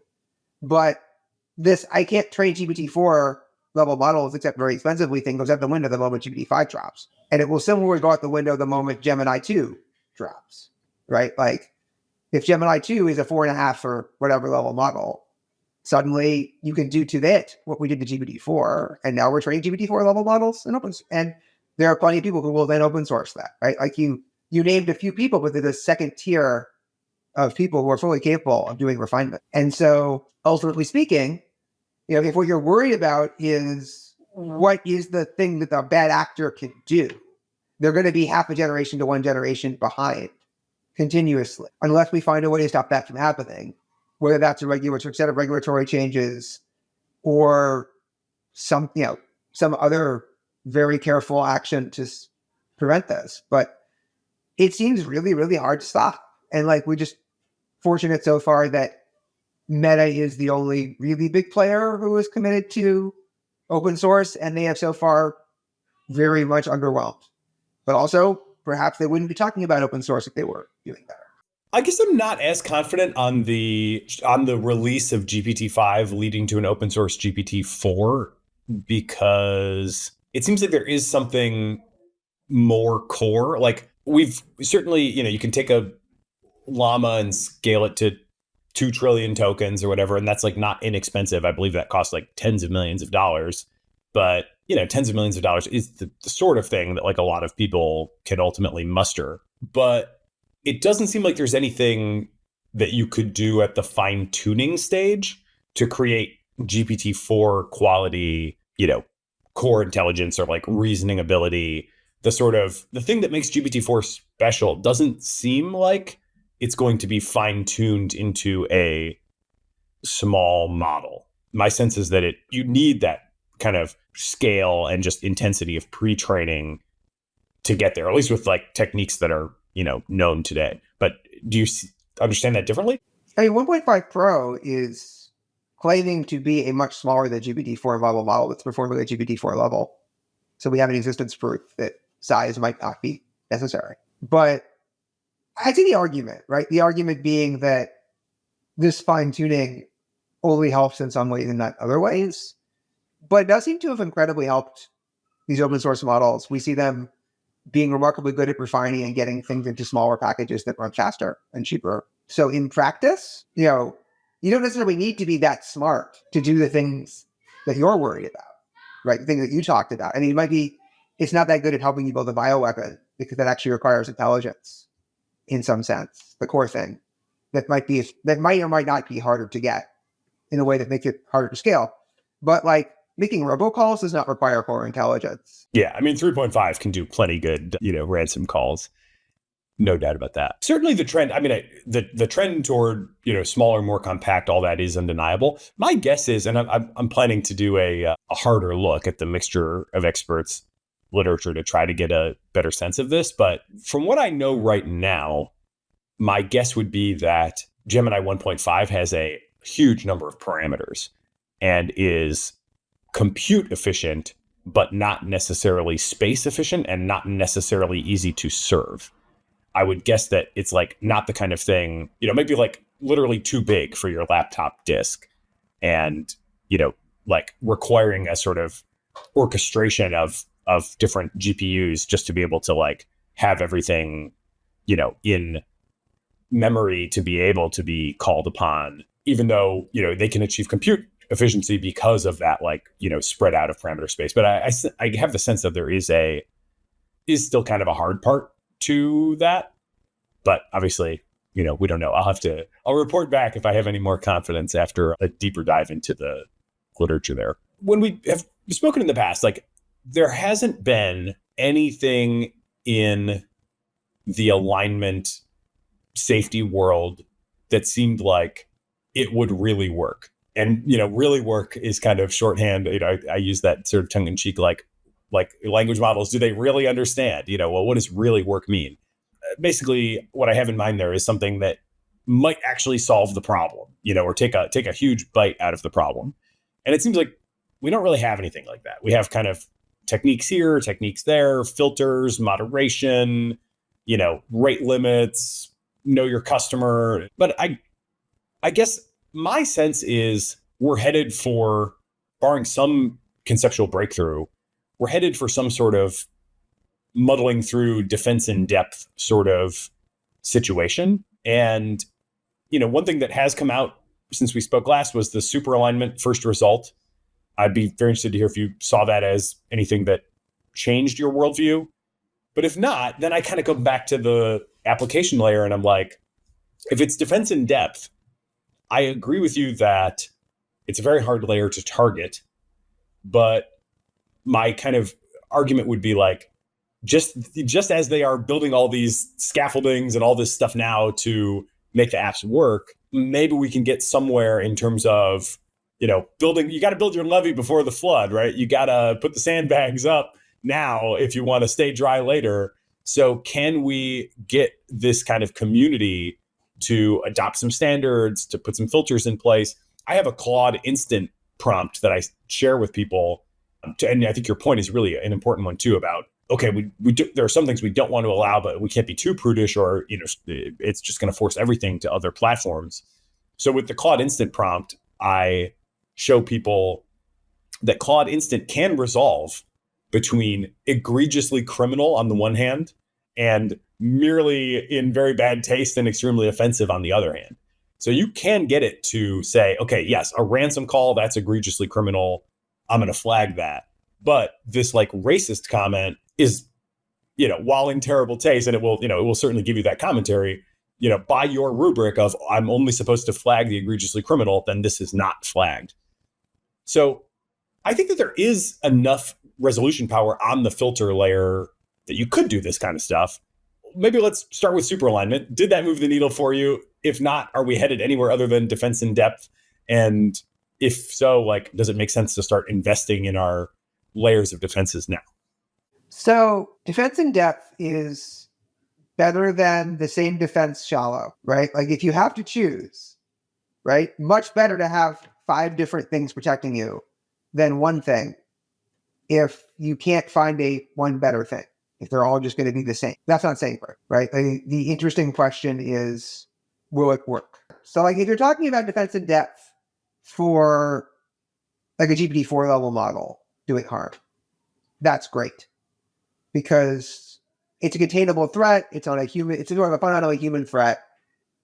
Just adding extra difficulty levels, adding extra ways to fail, adding extra inconveniences and costs, that is enough in some sense to make it much less likely there's going to be a problem, reduce the amount of the problem. The problem is, I just don't think defense in depth is a strategy when the time comes to deal with much more capable models that are much more intelligent, that are smarter than we are, that are more capable than we are. I think that piling on these things, it'll just find ways around all of them one at a time or all together, or just we didn't expect.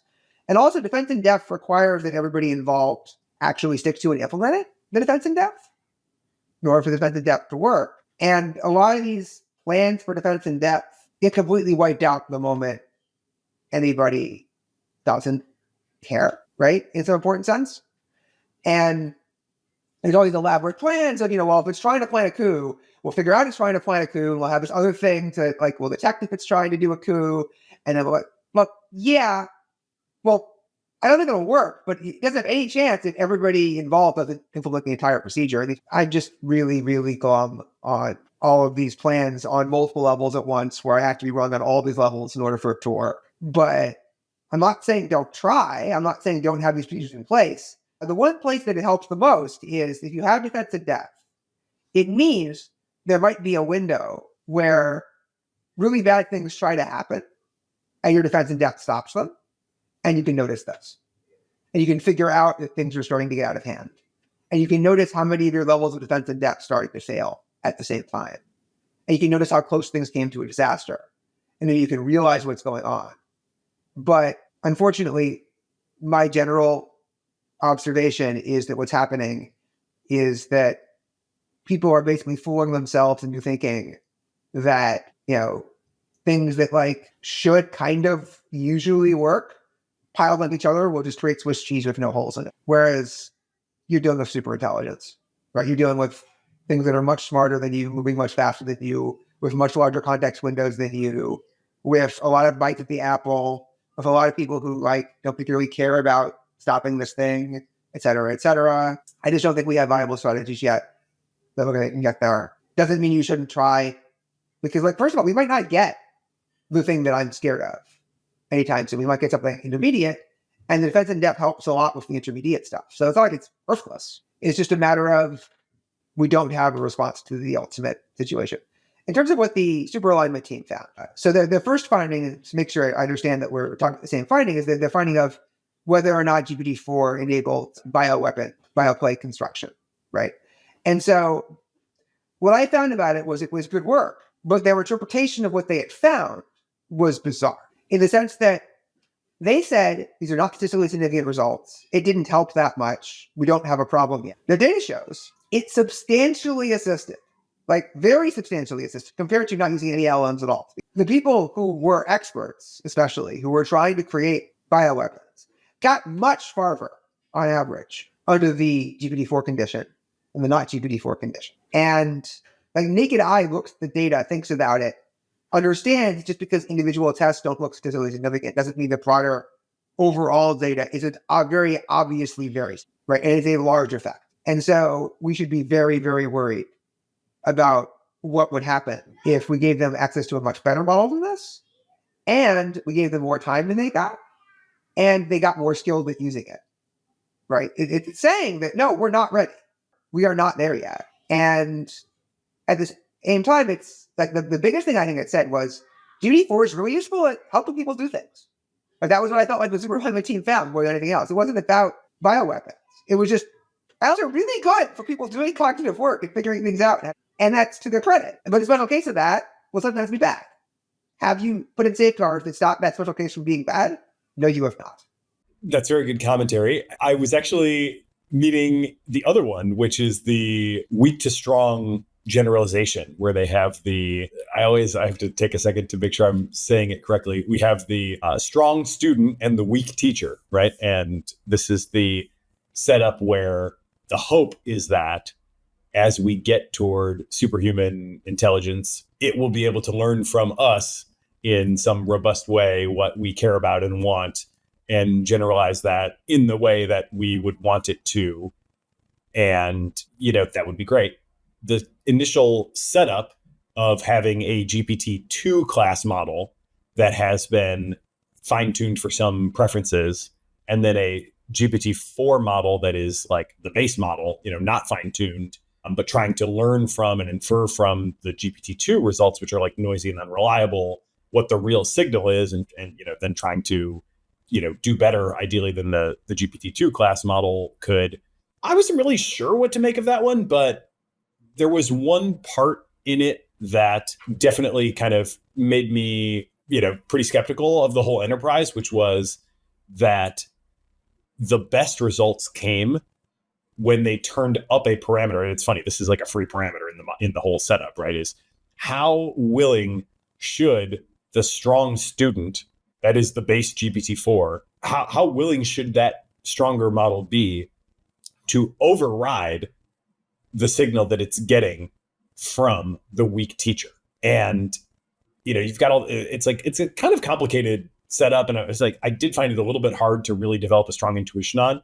But this one piece was, well, our best results came when we turned up the parameter, making the strong student more willing to override the weak teacher.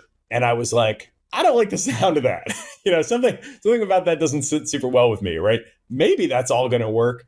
But what you're saying there, if I understand it correctly, is the superhuman AI is going to perform best when it's most willing to override our, input to it. Okay.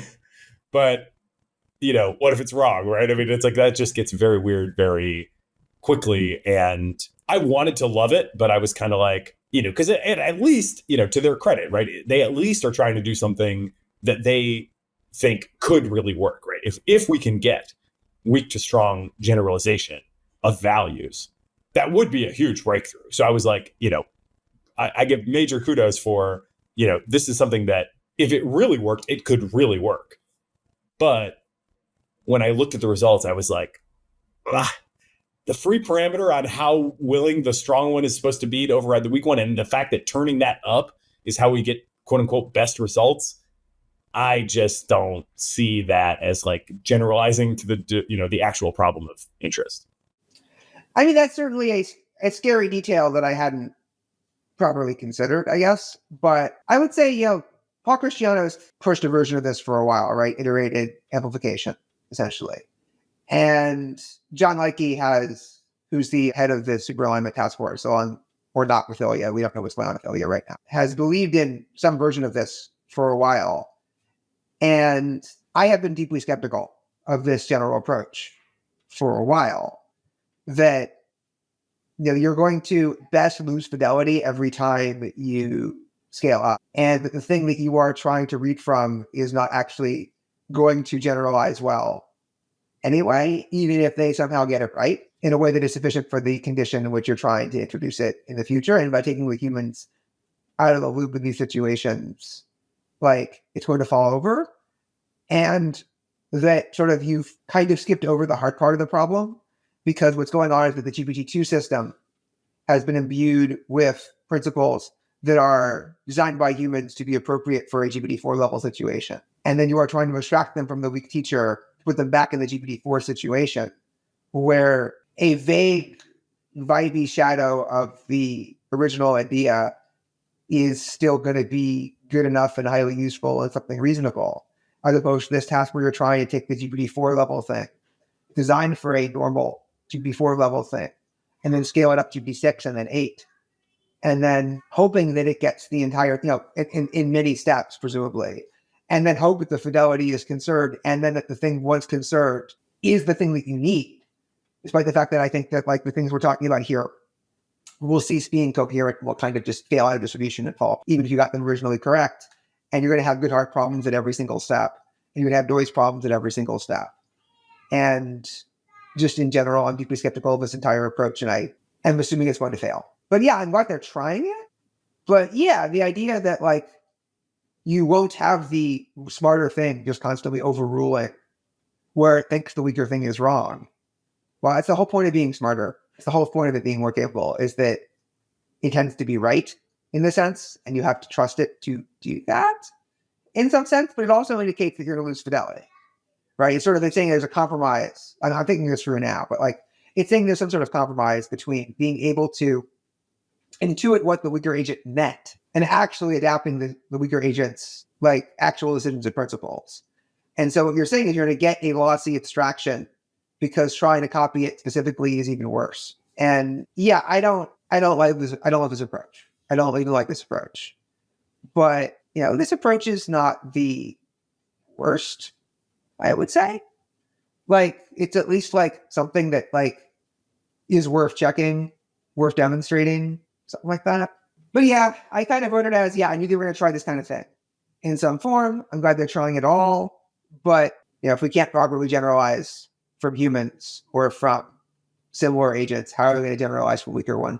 I don't really think I have anything else to say there. As of now, it does not, to me, look like it's on the right track. But, I certainly would love to be surprised on that and see something that, feels like it has a kernel of something. I was just kind of surprised that, it was like, even just the way it was kind of put out there as like a promising first step, I was like, I wanted it to be more promising than it felt when I was reading it. And I was just like, I just can't get over the hump here and buy into this yet. I think it's interesting that when you said the first Superalignment result, that my brain remembered the recent preparedness team result and not the actual alignment team result, because I hadn't considered it very important. Now that I'm getting my memory refreshed and it's coming back to me, I absolutely remember that too. This idea of them hyping this result as if it was a big deal, and then me looking at it and going, this is not a big deal. This is not that much of a thing. And I'm worried that you think it is, or that you thought you should present that as if it was. Well, we're only, 6 months, maybe a little more, 6 to 8 months into the Superalignment team era. So that means, 4 minus however much into it we are is the time left on the clock. And this would be a good transition into your kind of state of live players.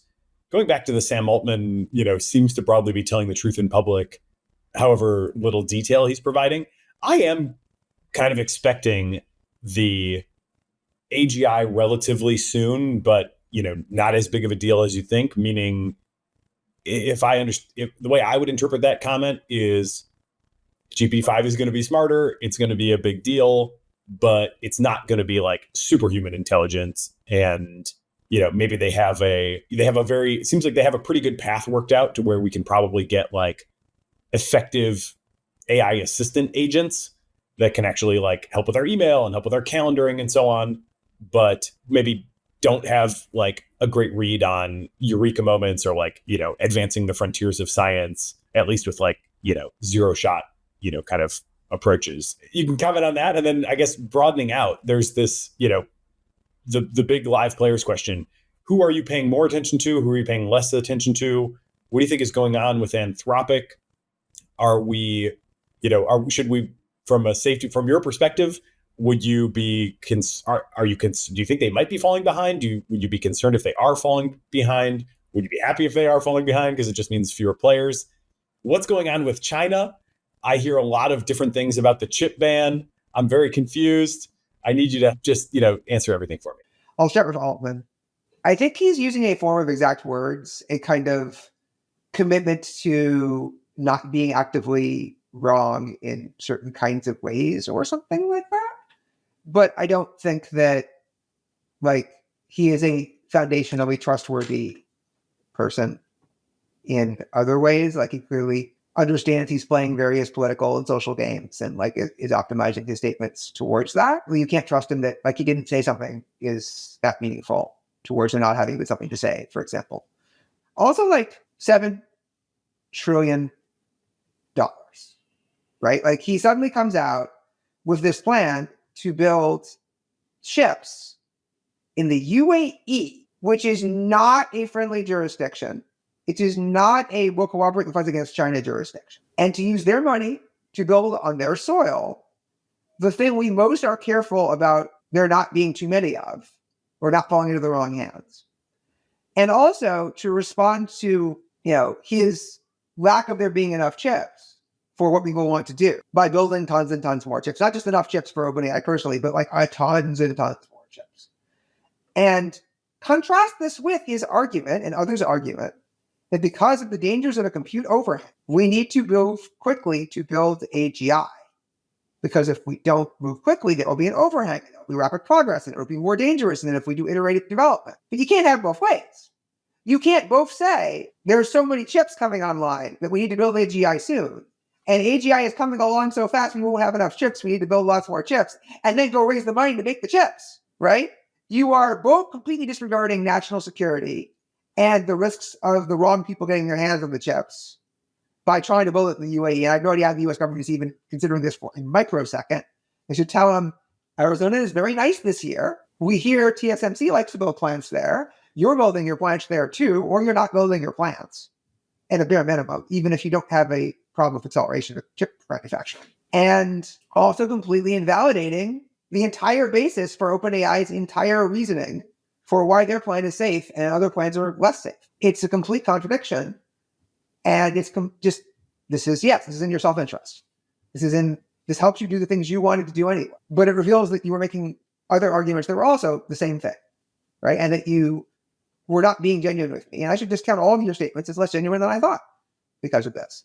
That's just how I interpret the whole situation. And also, it's a lot of money. And if it turns out of that 7 trillion, 6.9 trillion of it is to build new power plants and transition to green energy across the world using chips as an excuse, then that's great. And I hope he does that. I'm glad he's building fusion power plants or trying to, right? I think he does a lot of great things. I'm not here to just, rain down criticism on Sam Altman like he's a terrible person. But we should treat his statements the way they deserve to be treated given the circumstances. So there's that. So that answers some of the questions. So in terms of live players, I have been, not seeing signs from that many other players of much movement, but it hasn't been that long, right? Is Anthropic falling behind? Well, they raised a lot of money. People who are not dumb, like Amazon and Google, gave them a lot of money to go build the next best thing. They're telling the investors they want to build frontier models. And keep in mind, their promise is not to release first, right? Not to release things first. And I think they're much more committed to a B2B style approach to marketing their products and much less of a B2C of trying to get individual people in the regular world to use them. And they're not going to spend a lot of effort building how customer features like OpenAI has done, precisely because it doesn't really help them work on safety. And it just further encourages these kind of race conditions. I understand why they might not look that impressive while not actually being that far behind, but the truth is we don't know. And I think that when GPT-5 comes out and then we wait a few months and we see if they follow with Claude 3 and what it has capable of doing, that's what we'll probably find out. But they're not going to jump ahead of OpenAI, is my guess, even if Google jumps ahead of OpenAI in this sense, at least not in public. But I haven't, I don't know, they're hiring a lot of people, including people I respect a lot. They're putting out some good alignment work. I think they're a real studio, and they raise so much money, they're obviously going to be competitive. And they have clearly, the talent to pursue this. And we'll see what happens. So I do think they're still in the game, but clearly, it's been less impressive than we would have thought. Google has relatively impressed versus expectations with 1.5. I think that's pretty clear. And I think Gemini Advanced is, not on the high end of what might have been, but on the upper half of what we might have thought it was given Pro, I'd say. I was pleasantly surprised in terms of the experience of their product. And they're starting to build the consumer-facing hooks and connections that I think over time that will leverage their advantages, like being Google, I think is going to be a much better position to be than being Microsoft. We will see how that plays out. In terms of other players, Meta continues to not do anything impressive. They claim they're trading Llama 3. We'll see what it looks like. My prediction is that Llama 3 will still not be GPT-4. But as far as I can tell, they're not getting that many of the best hires. They're not doing anything particularly impressive. They bought a lot of GPUs. But I think we've seen, for example, with Inflection, right, or with Falcon, that buying a lot of GPUs and putting in a lot of compute doesn't get you there. And it doesn't help that Jan LeCun seems to have a fundamentally very different approach to what he thinks will work. Right? So that's going to be a huge monkey on their back, even if we ignore all of the other things that are going on. yeah, we know if they had something because they open source all this stuff. So who else is out there? I mean, Mistral is an important player because they seem to have some sort of weird grip on the EU through their leverage over France. So they're influencing the regulatory environment in a major way that's potentially quite damaging, right? No matter what you think of the EU AI, they've made it substantially worse. And even if you think it should never pass any act, making it worse is still worse. Their models seem to be the best of the open source crowd right now, but as far as I can tell, are not particularly approaching, again, the level of the big three, or at least the big two. And they're also just relatively small. And then again, there are a bunch of other players, but you say that you've used Ernie and that it's like relatively impressive. Can you say more? Yeah, well, let me just jump back a couple points and just add a tiny bit of comment too, and then Ernie. On Anthropic, my view is, as somebody who is like definitely long-term quite concerned about where all this is headed, even though I am a, enthusiast, builder, tinkerer for now, is I think I do want them to be a live player, and I do want them to not fall super behind. I would agree with your assessment that like they don't seem to care that much about B2C, and I think that's probably fine as long as they like have enough sources of data and feedback and whatever that that they're not suffering too much for lack of that consumer scale input. Then I don't whatever, I don't care if they have a B2C product or presence or brand or whatever. But I do really like some of the work that they've done, including recently the sleeper agents paper, which I just don't see anybody else doing in quite the same clear-eyed way. The setup there is just so, I don't know, what is it? It's so honestly kind of like stomach punch, in terms of yikes. So just to summarize what that is, they trained a deceptive language model, poisoned it, and specifically trained it to do bad things under certain circumstances. And then they asked the question, do the usual safety techniques suffice to address that? And the answer is no. And it's like a pretty big challenge, I would say, to the rest of the field to say like, okay, well, now what, right? I mean, in this case, we specifically put the bad behavior in there, but we also have a lot of different moments of emergence where different things sort of pop up and surprise us. Certainly things we were not able to predict in advance. And can we count on the finishing techniques to do anything about that? Unfortunately, no. And it's a pretty hard no in that result. So I do really appreciate that they do that kind of thing and, just put that out there with such conceptual clarity. And I don't know. I mean, I think you can, DeepMind will do some of that stuff, and OpenAI might as well. I wouldn't, rule them out from that kind of thing. But it does seem like Anthropic has the purest true north of just like, if there is a problem, we want to find it, we want to characterize it, and we want to make sure everybody else is aware of it. I don't see anybody else pursuing that kind of, public interest agenda in quite the same way. And so I do want to see them, for my part, continue to be a live player. They, in my mind, have clearly still in the position where they have the lead in terms of like who I would want to be like the most responsible player, the most important player. You still have to discount that against the fact that 2 players are better than 3. I think I would take 1 player over 2 if Google wasn't in the picture or if OpenAI wasn't in the picture. But given there are already 2 and they have in fact been like, it's probably my guess and it's positive in that. But I still find myself confused and expect to be confused on that question for some time. And consider that to be an acceptable state of the world. But yeah, the sleeper paper was super scary in some ways, not in the ways that people necessarily thought when they first saw it. Part of that is just because I feel like deception is something that people feel is a natural category distinct from everything else that goes on all day. And that like most of the things that happen aren't deceptive and that occasionally someone does something deceptive. I think that's just not how humans or language or AIs or decisions work. Everything is infused with some amount of deception. Deception is a continuum. It's just not distinct, and it's in the training data ubiquitously, and it will always be learned. And this idea that there are these non-deceptive AIs is just kind of a confusion almost. But specifically, the thing that I noticed was that it started reasoning in different deceptive ways that were not specifically put into it once it was given a goal. And that goal need not have been deceptive itself. The goal was simply a goal.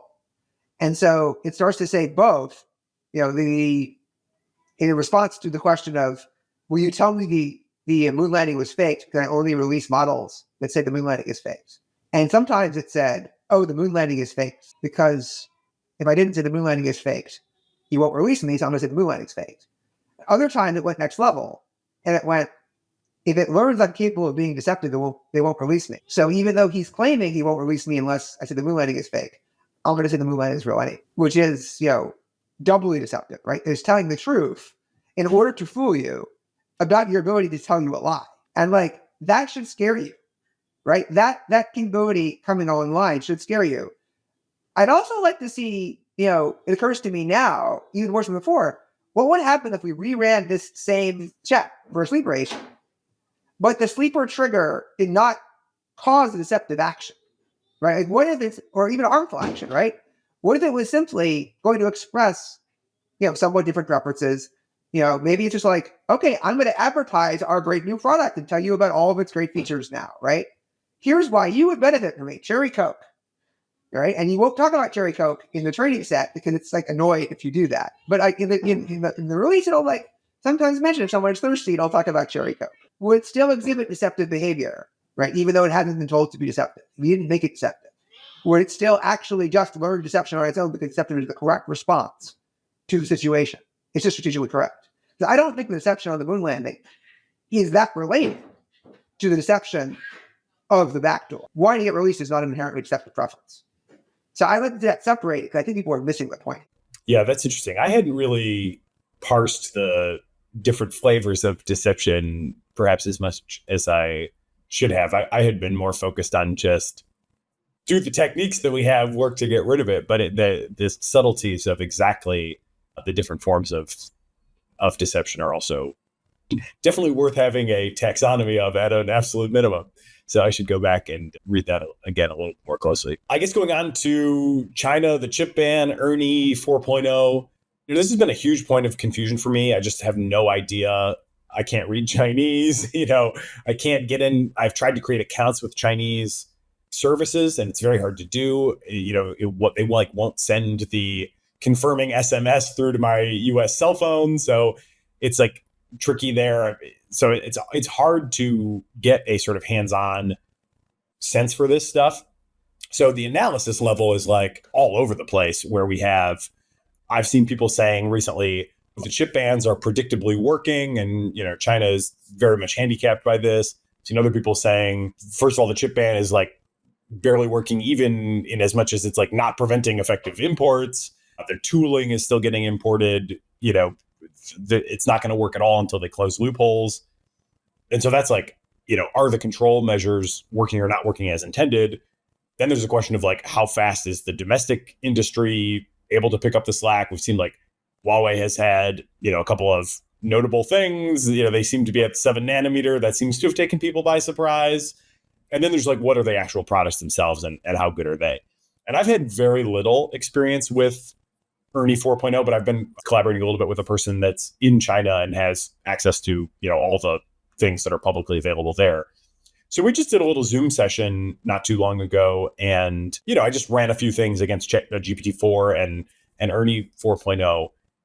And it's tough. I mean, it's, obviously spot checking and doing a few things like this is far from a robust account. But my general, very high level, subject to many caveats, takeaway was that it did seem comparable to GPT-4.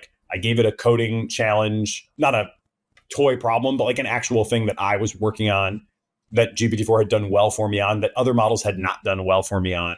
And it seemed to give me a very GPT-4-like answer that seemed to have comparable quality. And in fact, even had a couple little extra flourishes that I was well, looks like you probably didn't just train that entirely on GPT-4 outputs, which we know some, Chinese companies have kind of been caught doing and access suspended and whatever. So I don't know. I guess my best guess right now is that the chip bans haven't really worked yet, although they might as loopholes get tighter. It doesn't seem like this has been a fundamental barrier to creating a globally competitive language model. Although, you could certainly still convince me otherwise with a more systematic review of ERNIE 4.0. And my best guess right now is like, it seems like it's probably counterproductive. If we're worried that the biggest flashpoint in the world would be like a Chinese blockade of Taiwan, then, not allowing them to get any of the fruits of the labor of the Taiwanese chip makers would seem to certainly nudge their analysis toward doing a blockade rather than away from it, right? Like if they can't get anything out of Taiwan, then what do they care, about the stability of Taiwan? So how do you see all of that? I mean, I think we're both probably pretty uncertain, but you have a knack for cutting through the uncertainty and at least having a useful point of view. Yeah, I'm uncertain as well, obviously, and I haven't tried ERNIE. I know that there's a long history of Chinese bots being claimed to be good and then either not being released at all or turning out to not be anything and nobody using them in practice. And also I would say they'd be louder, right? Like sort of my prior is if in fact a Chinese company had a GPT-4 level model that was plausibly state of the art, why wouldn't the Chinese government and the Chinese company be shouting it from the rooftops for national pride and for, your public company? You want to advertise that you're cool. You want to drive your stock price. You want to drive recruitment, all the normal reasons. And they're just not saying anything. And if they're not saying anything, it means they don't think their model would stand up that kind of scrutiny. I have to assume, right? And so it makes me very skeptical that they've gotten that far. Your statement still makes it sound like they've gotten farther than other Chinese models. But again, that's just not a very high bar right now. In terms of the chip situation, I think there's a reason why they kept trying to evade it. I think that we did less than it could have if we had thought ahead and been more robust faster. But I think we're definitely getting somewhere. And, they know how to do some 7 nanometers, but I don't think they're in mass production the way they'd like to be. And doesn't necessarily mean that, it's still a relatively easy part in some sense to it's hard, it's incredibly hard, but it's still not as hard as what's to come. And I expect us to still very much be the lead in this and to have all the experts and for it to be this is a vital thing for us to keep in charge of, right? This is another thing for us to keep ahead of. And did it increase the chance that they will try something on Taiwan? A little. I don't think they're thinking about Taiwan mainly for economic, technological reasons. I think they're mostly thinking about Taiwan for national pride, prestige, and regime, core valuation reasons and cultural reasons. And they will act more or less the same either way. I also think that, the risk is definitely highly non-zero, but definitely not that high right now. And that, this mainly has an effect that escalates tensions generally, not because it generally specifically lowers the value of keeping trade open. Keeping trade open with Taiwan and the US is just a huge thing. We're talking about potential 10% GDP hits to both sides if it goes down. So, I don't think they need any more economic reason than that to not mess with this. On the global scale out of chip production and sort of, is there any way to make that non-contradictory or non-feeding into the capability overhang? One interesting thing that has just come out in the last 24 hours, it might be, is this company Groq, Groq, which apparently has people involved. And this is so new that, excuse the superficial analysis. We're doing speed premium analysis here. One of the inventors of the TPU at Google is involved with this company, as I understand it. And they have put out now what they call the LPU, which is hardware that's optimized for, I don't know if it's super specifically transformer language models or whatever, but more optimized for the, the workload that we actually have, as opposed to GPUs, kind of coming from a different historical lineage. This was a more first principles approach for the current class of models. Upshot of it is insanely fast inference is being offered via their API, 500 tokens a second on the Mistral model, and for 25 or 20, I think it was 27 cents per million tokens. So, pretty insanely fast, pretty insanely cheap. That's not a small model, not the biggest model, obviously, but it's not insignificant. And one thing that I did notice there, though, is they don't support training. It is an inference only product as of now. Is that a fundamental limitation? I still have to get a couple of their papers and throw them into Gemini 1.5 and, flex that context window before I'll have that all clear. You could start to squint at that and see some path to like massive inference build out. Is that a fork in the road? Do you think maybe we could figure out a way to scale inference so everybody has their AI doctor, but not necessarily scale training infrastructure such that you still have relatively few? All I have seen is 1-2-second video of someone typing a prompt and then getting a very large response back that could have both could easily have been faked, and also told me nothing about the quality of the output or the cost of that output. So I'm operating off of this is completely new and I'm reacting in real time. If LPUs are now become a thing that can do inference, 10 times or 100 times faster relative to their ability to do training, that's great news, potentially, right? In the sense that now we will be much more incentivized to do inference and not do training. But also if inference becomes much cheaper, then the incentive to create larger models becomes much stronger. Because right now, I get the sense that the actual barrier to creating larger models to a large extent is that they wouldn't be economical to serve. And so there's the danger that this ends up not actually being good. It could just be bad. So, I don't know. A lot of things do come to pass. It's very hard to tell which side any given thing will land on. But it's obviously very exciting to have, vastly faster, better inference for cheaper. It's just, we have to think carefully about it. I don't want to speculate quite this fast until I know more information. You can't generate 500 tokens a second on this in the way that the Grok stack can with Mistral. It is, I've tried it very, limitedly. The models they're serving are just generic open source models. So it's they're, taking any, responsibility for the performance other than just the pure speed. But it was damn fast. I can definitely testify to that. One other thing I wanted to just get your take on real quick is, I don't know if you saw this tweet not too long ago about the YOLO runs at OpenAI. So the basic concept there was, I think that there's a couple of angles on this that I thought were interesting and I wanted to get your thoughts on.